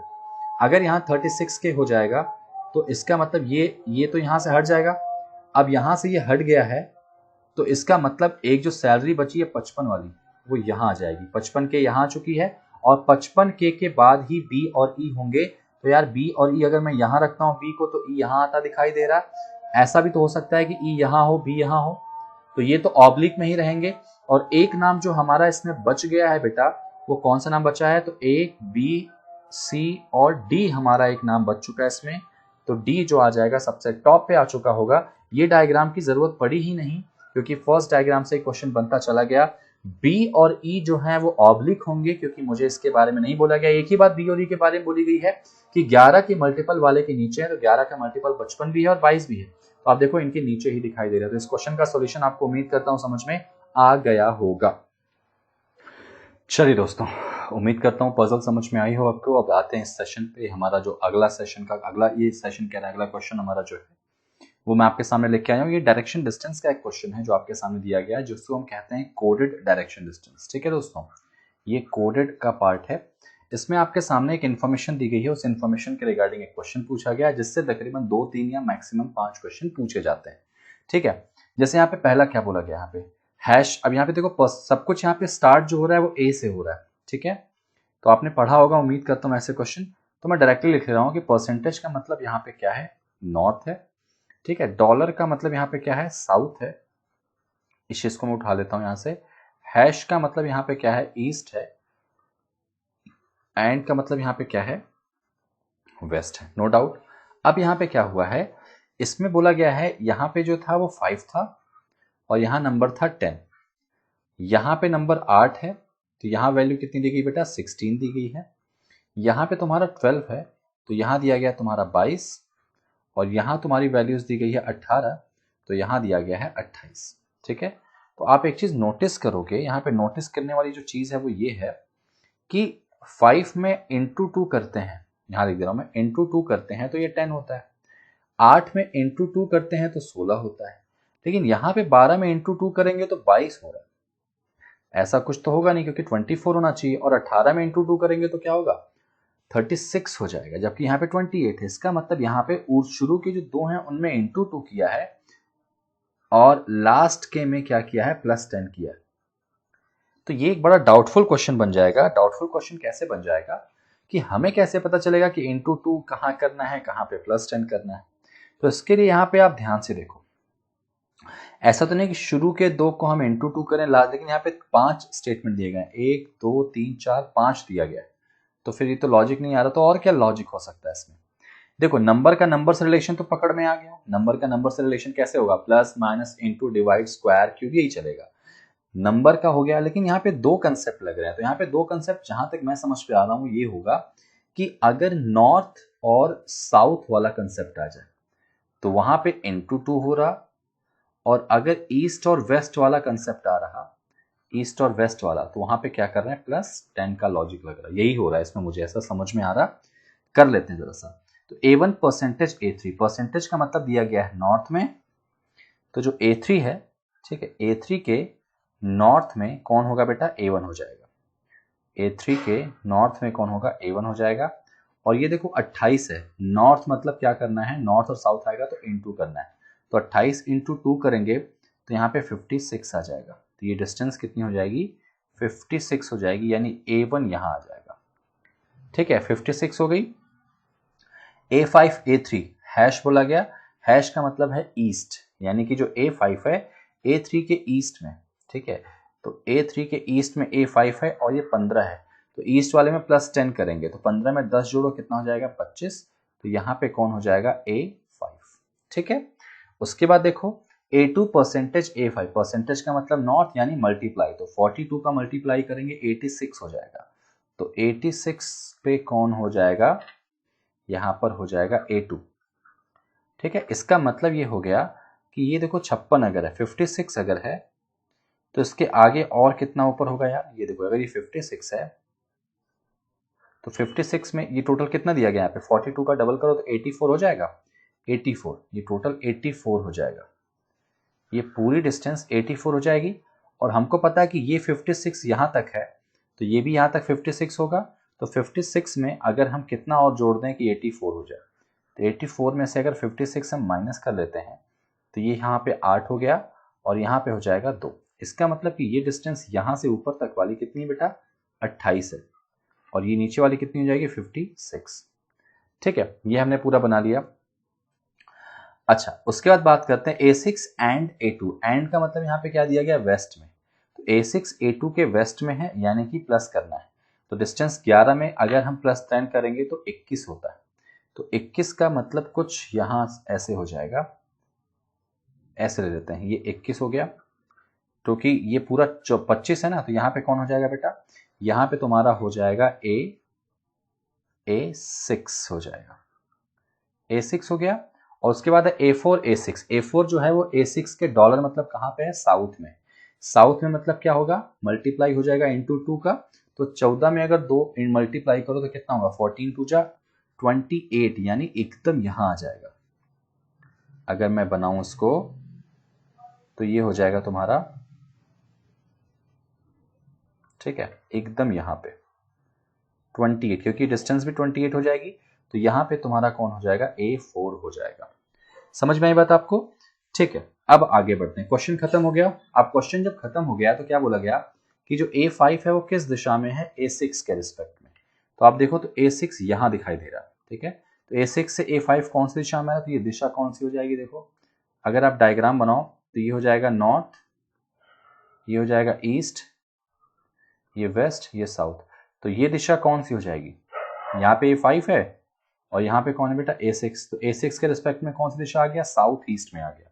साउथ ईस्ट मतलब कौन सा ऑप्शन हो गया बेटा, पांचवा ऑप्शन हो गया, इस क्वेश्चन का आंसर आ गया। तो मतलब ये आंसर जो निकलेगा ना वो काफी हद तक डिपेंड करेगा अपने कहाँ पे, ये इस इंफॉर्मेशन पे। यहाँ पे दो कंसेप्ट लग रहा, देखो ध्यान से आप, पहला कंसेप्ट क्या लग रहा कि नॉर्थ और साउथ के लिए इंटू 2, और दूसरा कंसेप्ट क्या लग रहा कि ईस्ट और वेस्ट के लिए प्लस 10। ठीक है, चलिए अगला क्वेश्चन देखते हैं। अगला क्वेश्चन सेम यही है, बस क्वेश्चन चेंज हो गया, इससे 5 क्वेश्चन तक आते हैं। ठीक है, ध्यान समझना। तो अब जरा देखो A9 हैशटैग A4 अगर हुआ, हैशटैग A4 है ना, यहीं पे मैं पीछे आ जाता हूं, A9 हैशटैग A4 अगर मैं इसको पीछे लेके चलता हूं, यहां लिख लेते हैं इसको A9 हैशटैग A4, ऐसे कर लेते हैं, और उसके बाद डिस्टेंस कितनी दी गई है, 11, ये 11 दी गई। तो हैश का मतलब क्या हो जाएगा यार, हैश का मतलब होगा ईस्ट, यानी A9 A4 के ईस्ट में, और ईस्ट का मतलब यहाँ पे क्या होगा बेटा, प्लस 10 होगा, तो 11 में प्लस 10 करो तो 21 हो जाता है। तो यार 21 अगर हम ईस्ट में चलें A4 से, तो A9 तो यहाँ पे आ जाएगा एग्जैक्टली, A9 यहाँ आ जाएगा। ठीक है, अब बन गया, आगे बढ़ते हैं। आगे बोला गया कि अगर A8 जो है वो A2 और A5 के मिड में है तो A8 और A9 की क्या निकालना है, डिस्टेंस। ठीक है, A8 जो है वो A2 और A5 के ठीक बीच में है। तो 84 की अगर बात करें एग्जैक्टली बीच में, तो इसका मतलब कहीं ना कहीं 28 ये है। ठीक है, देखो अगर मैं 84 का आधा करता हूं, 84 का आधा करता हूं, तो मुझे मिलता है कितना है, 42। तो इसका मतलब कि कहीं यहां कहीं मान लो या यहीं कहीं मान लो, यहां पे A8 मान लेते हैं। ठीक है, अब जरा देखो A8 जो है वो A5 से और A2 से बराबर दूरी पे होगा, तो 84 का आधा 42 हो जाएगा। तो देखो 42 यानी यहां से ये डिस्टेंस कितनी हो जाएगी, ये डिस्टेंस 42 हो जाएगी, और ये डिस्टेंस भी कितनी होनी चाहिए बेटा, 42 ही होनी चाहिए, तभी तो बराबर बीच में आएगा A2 और A5 के। अब जरा ध्यान दो कि यहां से A9 तक, अब आपको A9 और A8 की क्या बताना है, डिस्टेंस बताना है। A9 और A8 की ये वाली डिस्टेंस बतानी है आपको, ये वाली। तो यहां से यहां तक 28 है, 28 में और कितना जोड़ें कि क्या हो जाए, A8 मिल जाए। और जाहिर सी बात है ये पूरा 42 है और ये पूरा 42 है, तो 28 में कितना जोड़ें कि 42 हो जाए, या 42 में 28 माइनस कर दो, तो कितना मिल जाएगा आपको बेटा, 14 मिल जाएगा इसमें शायद, है ना, 14 मिल जाएगा। तो इसका आंसर 14 आना चाहिए, जो कि बिल्कुल अवेलेबल है हमारा ऑप्शन नंबर सेकंड में। ठीक है, ऑप्शन नंबर सेकंड में अवेलेबल है यहाँ पे 14। इसका मतलब इस क्वेश्चन का आंसर क्या हो जाएगा, 14 हो जाएगा कि जो A9 है वो A8 से 14 किलोमीटर या मीटर जो भी कह लें, है ना, मीटर का सारा आंसर दिया गया, तो मीटर के डिस्टेंस पे दे देगा। ठीक है ना, 28 में हम कितना और जोड़ेंगे, 14 जोड़ेंगे, तभी 42 होगा। समझ में आपको, तो एक क्वेश्चन से आपके 2 क्वेश्चन, 3 क्वेश्चन, 4 क्वेश्चन तक एग्जामिनर आपको दे देता है। चलिए दोस्तों, इस क्वेश्चन को ध्यान से देखते हैं। लॉजिकल रीजनिंग का क्वेश्चन है, काफी इंपॉर्टेंट है, और लॉजिकल रीजनिंग में कोई फॉर्मूला नहीं लगता, ये आपके दिमाग पर बेस्ड होता है। अगर आप मेंस में ऐसे क्वेश्चंस देखते हैं तो आप बिल्कुल घबराएं मत, कोशिश करें इसको क्वेश्चन को समझने की, इसके स्टेटमेंट को समझने की, उसके बाद इसको सॉल्व करें। अगर आप चाहते हैं कि मैं इसी के रिगार्डिंग कोई वीडियो बनाऊं जिसमें लॉजिकल रीजनिंग आपके सामने पूरी हो, जिसमें आपका अजम्पशंस, कोर्स ऑफ एक्शन और ऐसे क्वेश्चंस मिलें, तो आप कमेंट बॉक्स में जरूर बताइएगा। और इस क्वेश्चन को कैसे डील करना है, कैसे देखना है, पहले समझते हैं उस चीज को। अगर आपसे क्वेश्चन समझ में ना आए एग्जाम में, अगर आपको लगता है कि क्वेश्चन आपसे नहीं बन रहा, लैंग्वेज समझ में नहीं आ रही, तो आप उसको स्किप करिएगा। एक गलत करने से अच्छा है कि उसको स्किप करते हैं, ज्यादा बेटर होगा। फिलहाल क्वेश्चन देखते हैं कि यार कार्बन डेटिंग से कहीं ना कहीं कार्बन डेटिंग जो बोला गया है इसमें कि कार्बन तिथि निर्धारण से ये पता चला कि भारतीय प्राचीन पांडुलिपि में शून्य जो है उसकी जो उत्पत्ति है वो सबसे पुराना अपने आप में क्या है, एक अभिलेख है। मतलब हमारे कार्बन डेटिंग ये बताती है कि जो जीरो की हमारे यहाँ खोज हुई थी, वो हमारे जो क्या कहते हैं कि इंडियन मनुस्क्रिप्ट्स हैं उसके हिसाब से बहुत पहले ये चीज बता दी गई थी कि हमारे यहाँ हमने जीरो को क्या किया, बनाया है, जीरो को दिया है। तो हमारे यहाँ कुछ ऐसे प्रमाण मिलते हैं जिससे ये साबित होता है कि भारत ने जीरो की खोज की, और वो भी बहुत अर्लियर टाइम, बहुत पहले। अच्छा, इसके बाद क्या बोलता है इसमें, the Bakhshali manuscript is now believed to date from the 3rd or 4th century, making it 100 of years older than the previous। Sir ये जो भक्षाली मनुस्क्रिप्ट है, ठीक है, ये भक्षाली जो पांडुलिपि है, ये आपको पता होगा कि भक्षाली गांव में पाई गई थी पाकिस्तान में, लगभग 18th सेंचुरी के आसपास के ये कहानी है। तो वहां पे क्या हुआ था कि भक्षाली पांडुलिपि जो थी वो क्या थी, एक छाल के पत्ते पर गणित का, मैथ्स का जो था क्या था, पूरा एक टॉपिक था, एक पार्ट था पूरा, जो वहां पे देखा गया था। ठीक है, जिसमें काफी कुछ चीजें मोस्टली वो संस्कृत में लिखे थे, लेकिन कैलकुलेशन जो थी वो मैथ्स की वहां थी। और वहां पे ऐसा भक्षाली पांडुलिपि जो कहती है, उसकी बताती है कि जो क्वेश्चन ने बोला है कि भक्षाली पांडुलिपि को अब 3री या 4थी शताब्दी का माना जाता है, जिससे यह पहले के विचार से सैकड़ों साल पुरानी हो जाती है। इसका मतलब कि भक्षाली पांडुलिपि के अकॉर्डिंग जीरो जो है उसके अकॉर्डिंग, उसके हिसाब से आया था। उसने ऐसा बताया कि जीरो जो है वो भक्षाली पांडुलिपि को पहली बार देखा गया था, पाया गया था। है तो बहुत पुराना ये, लेकिन 18th सेंचुरी के आसपास, 1872 1873 एग्जैक्टली मुझे डेट नहीं याद है, लेकिन 18th सेंचुरी के आसपास भक्षाली पांडुलिपि में क्या हुआ था, छाल के एक पत्ते पर मैथ्स के कंसेप्ट्स को बताया गया था, जिसमें जीरो का भी इन्वेंशन, वहां पे जीरो के बारे में भी चीजें दी गई थी। ठीक है ना, तो क्या बोला जाता है, क्वेश्चन ये कहना चाहता है कि कार्बन डेटिंग से पता चला कि प्राचीन भारतीय पांडुलिपि में शून्य जो है उसकी उत्पत्ति अपने आप में एक बहुत ही पुराना क्या है, मनुस्क्रिप्ट है। ठीक है, जीरो जो है। अब Bakhshali manuscript is now believe, Bakhshali manuscript ये बिलीव करती है to date from the 3rd और 4th सेंचुरी। अच्छा, वो ये मानती है कि जो क्या कहते हैं कि जीरो की उत्पत्ति है वो कहीं ना कहीं दूसरे, तीसरे या चौथी शताब्दी के आसपास की है, ठीक है। और चूंकि भगशाली पांडुलिपि जो ऑलरेडी यहाँ पे बताया गया था कि 476 एडी के आसपास की मानी जाती है, और उससे पहले भारत में जीरो की उत्पत्ति हो गई थी, ऐसा भारतीय प्राचीन जो पुरानी मैन्युस्क्रिप्ट्स हैं उसके अकॉर्डिंग ये चीजें पता चलती हैं। तो उसके हिसाब से क्वेश्चन क्या पूछा गया है कि निम्नलिखित में से कौन सा कथन दिए गए रिजल्ट, इस कथन के अकॉर्डिंग रिजल्ट हो सकता है, इस अकॉर्डिंग टू स्टेटमेंट कौन सा रिजल्टेंट हो सकता है इस दिए गए प्रश्न का। तो पहला बोला गया कि गणित के क्षेत्र में this will add the already known historical dominance of India in the field of mathematics. बिल्कुल सही है। अगर ये चीज हमको पता चलती है, ये हमें बताई जाती है, तो हमारे देश में भारत कहीं ना कहीं गणित के क्षेत्र में, मैथ्स के क्षेत्र में अपना एक अलग ही हिस्ट्री बनाती, वहां पे अलग ही हिस्टोरी बनाती, वहां पे हिस्टोरिकल फैक्ट बनाती वहां पे। तो ये कहीं ना कहीं स्टेटमेंट के अकॉर्डिंग तो बिल्कुल सही है कि हमने अगर जीरो को इतना पहले दे दिया था तो कहीं ना कहीं ये हमारा एक रिजल्ट ही तो होगा इसका कि हम मैथ्स की एक अलग पहचान लेके आए थे जब हमने जीरो की क्या की थी, खोज की थी। तो पहला वाला जो है वो बिल्कुल रिजल्ट इसका दे देगा। तो पहला वाला 100% सही है कि गणित के क्षेत्र में भारत के पहले से ज्ञात ऐतिहासिक प्रभुत्व को और जोड़ देगा हमारे यहाँ, कि मैथ्स को और बढ़ावा देगा, और कहीं ना कहीं मैथ्स का एक नेक्स्ट लेवल सेटअप होगा कि भारत ने मैथ्स को कितना पहले से ही जानना शुरू कर दिया था, ठीक है। दूसरी चीज, it will raise doubt over the accuracy of earlier method used to dating a Bakhshali manuscript, ठीक है, ये भी बिल्कुल सही है। अब अगर जब मैन्युस्क्रिप्ट, ये भगशाली मैन्युस्क्रिप्ट जो थी वो कहती है कि नहीं, शून्य, लोगों का ऐसा मानना था कि जो जीरो है वो सबसे पहले भगशाली मैन्युस्क्रिप्ट में देखा गया था, लेकिन अब उसके पहले भी हमारे यहाँ जो और दूसरी मैन्युस्क्रिप्ट्स थी उसमें जीरो के बारे में इंफॉर्मेशन दे दी गई थी। तो कहीं ना कहीं ये एक डाउट क्रिएट करता है किस पे, भगशाली पांडुलिपि की जो डेट जो बताने की, यहाँ पे ना, it will raise doubt over the accuracy of earlier methods use for the dating Bakhshali manuscript. मतलब ये भागशाली मैन्युस्क्रिप्ट जो है कि तिथि निर्धारण के लिए प्रयोग किए गए पूर्व के तरीकों की सटीकता पर संदेह को बढ़ाएगा डेफिनेटली, क्योंकि भगशाली पांडुलिपि जो है वो उसके पहले से ही जीरो हमारे यहाँ दूसरी पांडुलिपि में, दूसरी मैन्युस्क्रिप्ट में मेंशन हो चुकी, ठीक है। तो कहीं ना कहीं डाउट तो क्रिएट करेगा इसकी सटीकता पर कि यार ये जो कह रहा है ये बात सही है या गलत है, क्योंकि जीरो भगशाली पांडुलिपि के अकॉर्डिंग बोला गया कि उसमें दिखाया गया, जबकि उसके पहले भी ऑलरेडी जीरो की बात बताई जा चुकी है जो हमारी दूसरी मैन्युस्क्रिप्ट्स हैं। तो ये बिल्कुल सही होगा।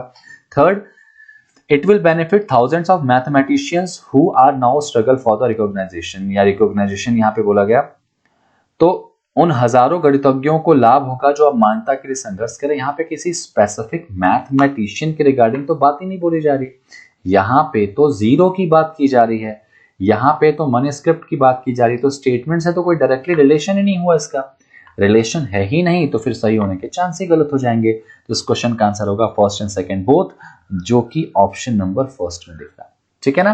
क्वेश्चन को समझना है, उसकी लैंग्वेज को समझना, अगर नहीं है तो बिल्कुल स्किप करिए, गलत करने से बेटर होगा, ठीक है। आगे एक और देखते हैं जरा सा, इस क्वेश्चन को आप ट्राई कीजिए बताने का कि पिछले 2 सालों में, मैं हिंदी में प्रेफर क्यों करता हूं, क्योंकि हिंदी में लैंग्वेज काफी इजी रहती है। अगर थोड़ा भी लैंग्वेज हिंदी में परेशान करे तो इंग्लिश में देख लीजिए, अगर आप इंग्लिश में कंफर्टेबल हैं तो आप इंग्लिश में भी देख सकते हैं। पिछले 2 साल में मोदी गवर्नमेंट ने दिल्ली की इंफ्रास्ट्रक्चर के लिए 2 साल में पीछे बोला गया 40,000 करोड़ का एक बहुत ही बड़ा क्या किया था, यहाँ पर एक अनुदान कह सकते हैं, 40,000 करोड़ यहाँ पे दिया था दिल्ली गवर्नमेंट को कि आप इंफ्रास्ट्रक्चर को क्या करिए, बढ़ाइए। ये कब की बात है, 2 साल पहले से बात दी गई है, 2 वर्षों में लगातार दिया गया है। ऐसा कौन बता रहा, गडकरी जी बता रहे हैं जो हमारे, है ना। और दिल्ली भाजपा की 2 दिवसीय कोई बैठक थी, उसमें उन्होंने ये बात कही है। अब पहला कि दिल्ली में जो है एयर पोल्यूशन जो है पिछले 5 सालों से क्या हो रहा है, बढ़ रहा है। ये बात बिल्कुल नकारना बताना आपको, यहाँ पर निगेट्स कौन कर रहा है, मतलब कौन ऐसा कंक्लूजन है जो स्टेटमेंट को निगेट्स कर रहा है। तो पहला गलत, क्योंकि स्टेटमेंट सही मैच नहीं कर रहा है। यहाँ पे स्पेसिफिकली क्या एयर पॉल्यूशन के बारे में बात की जा रही, एयर पॉल्यूशन के बारे में जब क्वेश्चन ने बोला ही नहीं है तो आप इसको निगेट्स की तो बात ही छोड़िए, इसको हम ना किसी तरह के इसको सही नहीं कर सकते, क्योंकि आउट ऑफ द स्टेटमेंट है। स्टेटमेंट के आप अगर रिलेशन में नहीं आ रहा चीजें तो वो तो डायरेक्टली गलत हो जाएंगे। तो पहला गलत है। नेगेट्स बताना है आपको, नेगेटिव नकारात्मक बातें बतानी। इसको कौन सी बात है जो दिए गए स्टेटमेंट को नकार देती है। अब दूसरा देखते हैं, prime minister Narendra Modi will be inaugurating several highway in the next 6 month. बिल्कुल, ये तो अपने आप में गलत मैं क्यों कहूंगा, क्योंकि एक्चुअली में ये सही है भाई। 2 साल में मोदी जी ने या मोदी सरकार ने गडकरी जी के अकॉर्डिंग 40,000 करोड़ रुपए इंफ्रास्ट्रक्चर के लिए दिया। इंफ्रास्ट्रक्चर मतलब क्या होता है, रोड, सड़कें, ट्रेन, मेट्रोज, इनके लिए दिया है। तो जाहिर सी बात है मोदी जी जो हैं अगले 6 महीनों में कई राजमार्गों का उद्घाटन करेंगे। तो ये इस बात को नकार नहीं रहा, ये बिल्कुल इसको एक्सेप्ट करा रहा। और हमको बताना क्या है, इसके निगेट्स की बात करनी, नकारने वाली बात करनी थी, तो बिल्कुल गलत हो जाएगा। Third, a survey by a private agency revealed that the average speed of traffic in Delhi have reduced by 20% over past 3 years। एक निजी एजेंसी ने यहां बताया है कि एक सर्वेक्षण में पता चला है कि दिल्ली में यातायात की औसती जो गति है पिछले 3 वर्षों में 20% कम हुई है। ये तो बिल्कुल सही होगा अकॉर्डिंग टू स्टेटमेंट। ये दिए गए कथन को बिल्कुल नकार दे रहा है भाई। अगर यहां पर 20% पिछले कंपैरिजन बात करें यहाँ पे, तो 20% दिल्ली में ट्रैफिक स्पीड जो है कम हुई है। अगर ट्रैफिक स्पीड कम हुई है, ठीक है, और जबकि वाहनों की संख्या में कोई वृद्धि नहीं हुई, अगर इतना वृद्धि नहीं होती, इतना सब कुछ नहीं होता, तो भाई इंफ्रास्ट्रक्चर, ट्रांसपोर्टेशन, इन सब में क्यों पैसा इतना ज्यादा गवर्नमेंट लगाती। तो ये कहीं ना कहीं गवर्नमेंट की बात को बिल्कुल नकार रहा, और यही हमको बताना था। तो इसका आंसर क्या होगा, option number only three, all except 3, only 3 will be the right answer बेटा। ये थर्ड ऑप्शन होगा। ठीक है, समझ में आई बात आपको। इस क्वेश्चन का आंसर क्या होगा कि यहां पर दिए गए स्टेटमेंट को क्या कर रहा है, वो बिल्कुल नकार रहा है, वहां पे नकार रहा है स्टेटमेंट को, बिल्कुल तो खंडन कर रहा है उसका, कह सकते हैं उसको बिल्कुल ऑपोजिट में लेके जा रहा है। ठीक है ना। चलिए अगले क्वेश्चन के देखते हैं। ये क्वेश्चन आपके सामने एक पजल है, बहुत अच्छी सी पजल है, ध्यान से देखिएगा। छोटी सी पजल है, तो इसको मैं आपको एक तरह से होमवर्क के फॉर्म में दूंगा कि इसको आप खुद से ट्राई कीजिए। और अगर आपको लगता है कि मुझे इसका सॉल्यूशन बताना चाहिए, तो आप मेरे टेलीग्राम चैनल से जुड़िएगा, जिसकी लिंक मैं आपको डिस्क्रिप्शन में दे दूंगा। वहां से जाके देखिएगा, तो आपको मैं इस क्वेश्चन को वहां पे सॉल्यूशन के साथ दूंगा, इसका सॉल्यूशन भी वहां पे दूंगा। ठीक है ना। तो मेरे टेलीग्राम चैनल से आप जुड़िए, रीजनिंग बाय शांतनु सर, और इस क्वेश्चन का आप मुझे वहां पर आंसर बताइएगा। एक अच्छा क्वेश्चन है, कुछ अच्छे तरीके से बोला गया क्वेश्चन में दम नहीं है, लेकिन इस क्वेश्चन के अंदर 2 चीजें दी गई हैं। क्या क्या, आपको लोगों को अरेंज करना है, सॉरी सिटीज को अरेंज करना है, सिटीज के अलावा क्या बोलते हैं यहाँ पे, लोगों को अरेंज करना है, और लोगों के अलावा नीचे आप ध्यान से देखो तो यहाँ पे डायरेक्शन डिस्टेंस भी भूली गई बात यहाँ पे। तो यानी sitting arrangement with direction distance, और हिंट के लिए ये डायग्राम आपको दिया गया है। ठीक है ना। तो आप इसको ट्राई जरूर कीजिएगा, बनाने की कोशिश करिएगा, बन जाए तो बहुत अच्छी बात है, नहीं तो आप मुझे टेलीग्राम में जरूर जाके ज्वाइन कीजिएगा, जहां पे मैं इसका आपको सॉल्यूशन दूंगा। अगर आपको लगता है कि आप यूट्यूब में ही कमेंट बॉक्स में इसका आंसर अपना फोटो खींच के भेज सकते हैं, तो ये काम भी आप करिएगा। ठीक है, चलिए उम्मीद करता हूँ ये सेशन आपको पसंद आया होगा। थोड़ा बड़ा जरूर था, मेंस था, एक एक चीजें हमने समझी करी, तो आप उम्मीद करता हूँ काफी कुछ इससे सीखे होंगे। तो अगर आपको वीडियो ये पसंद आई हो तो आप प्लीज इसको लाइक करिएगा। चैनल को अगर आपने सब्सक्राइब नहीं किया हो तो प्लीज सब्सक्राइब करिएगा, और बेल आइकन को प्रेस करना ना भूलें, जिससे कहीं ना कहीं आपको आगे आने वाली वीडियो की अपडेट मिलती है। थैंक यू सो मच, जय हिंद एंड गुड डे।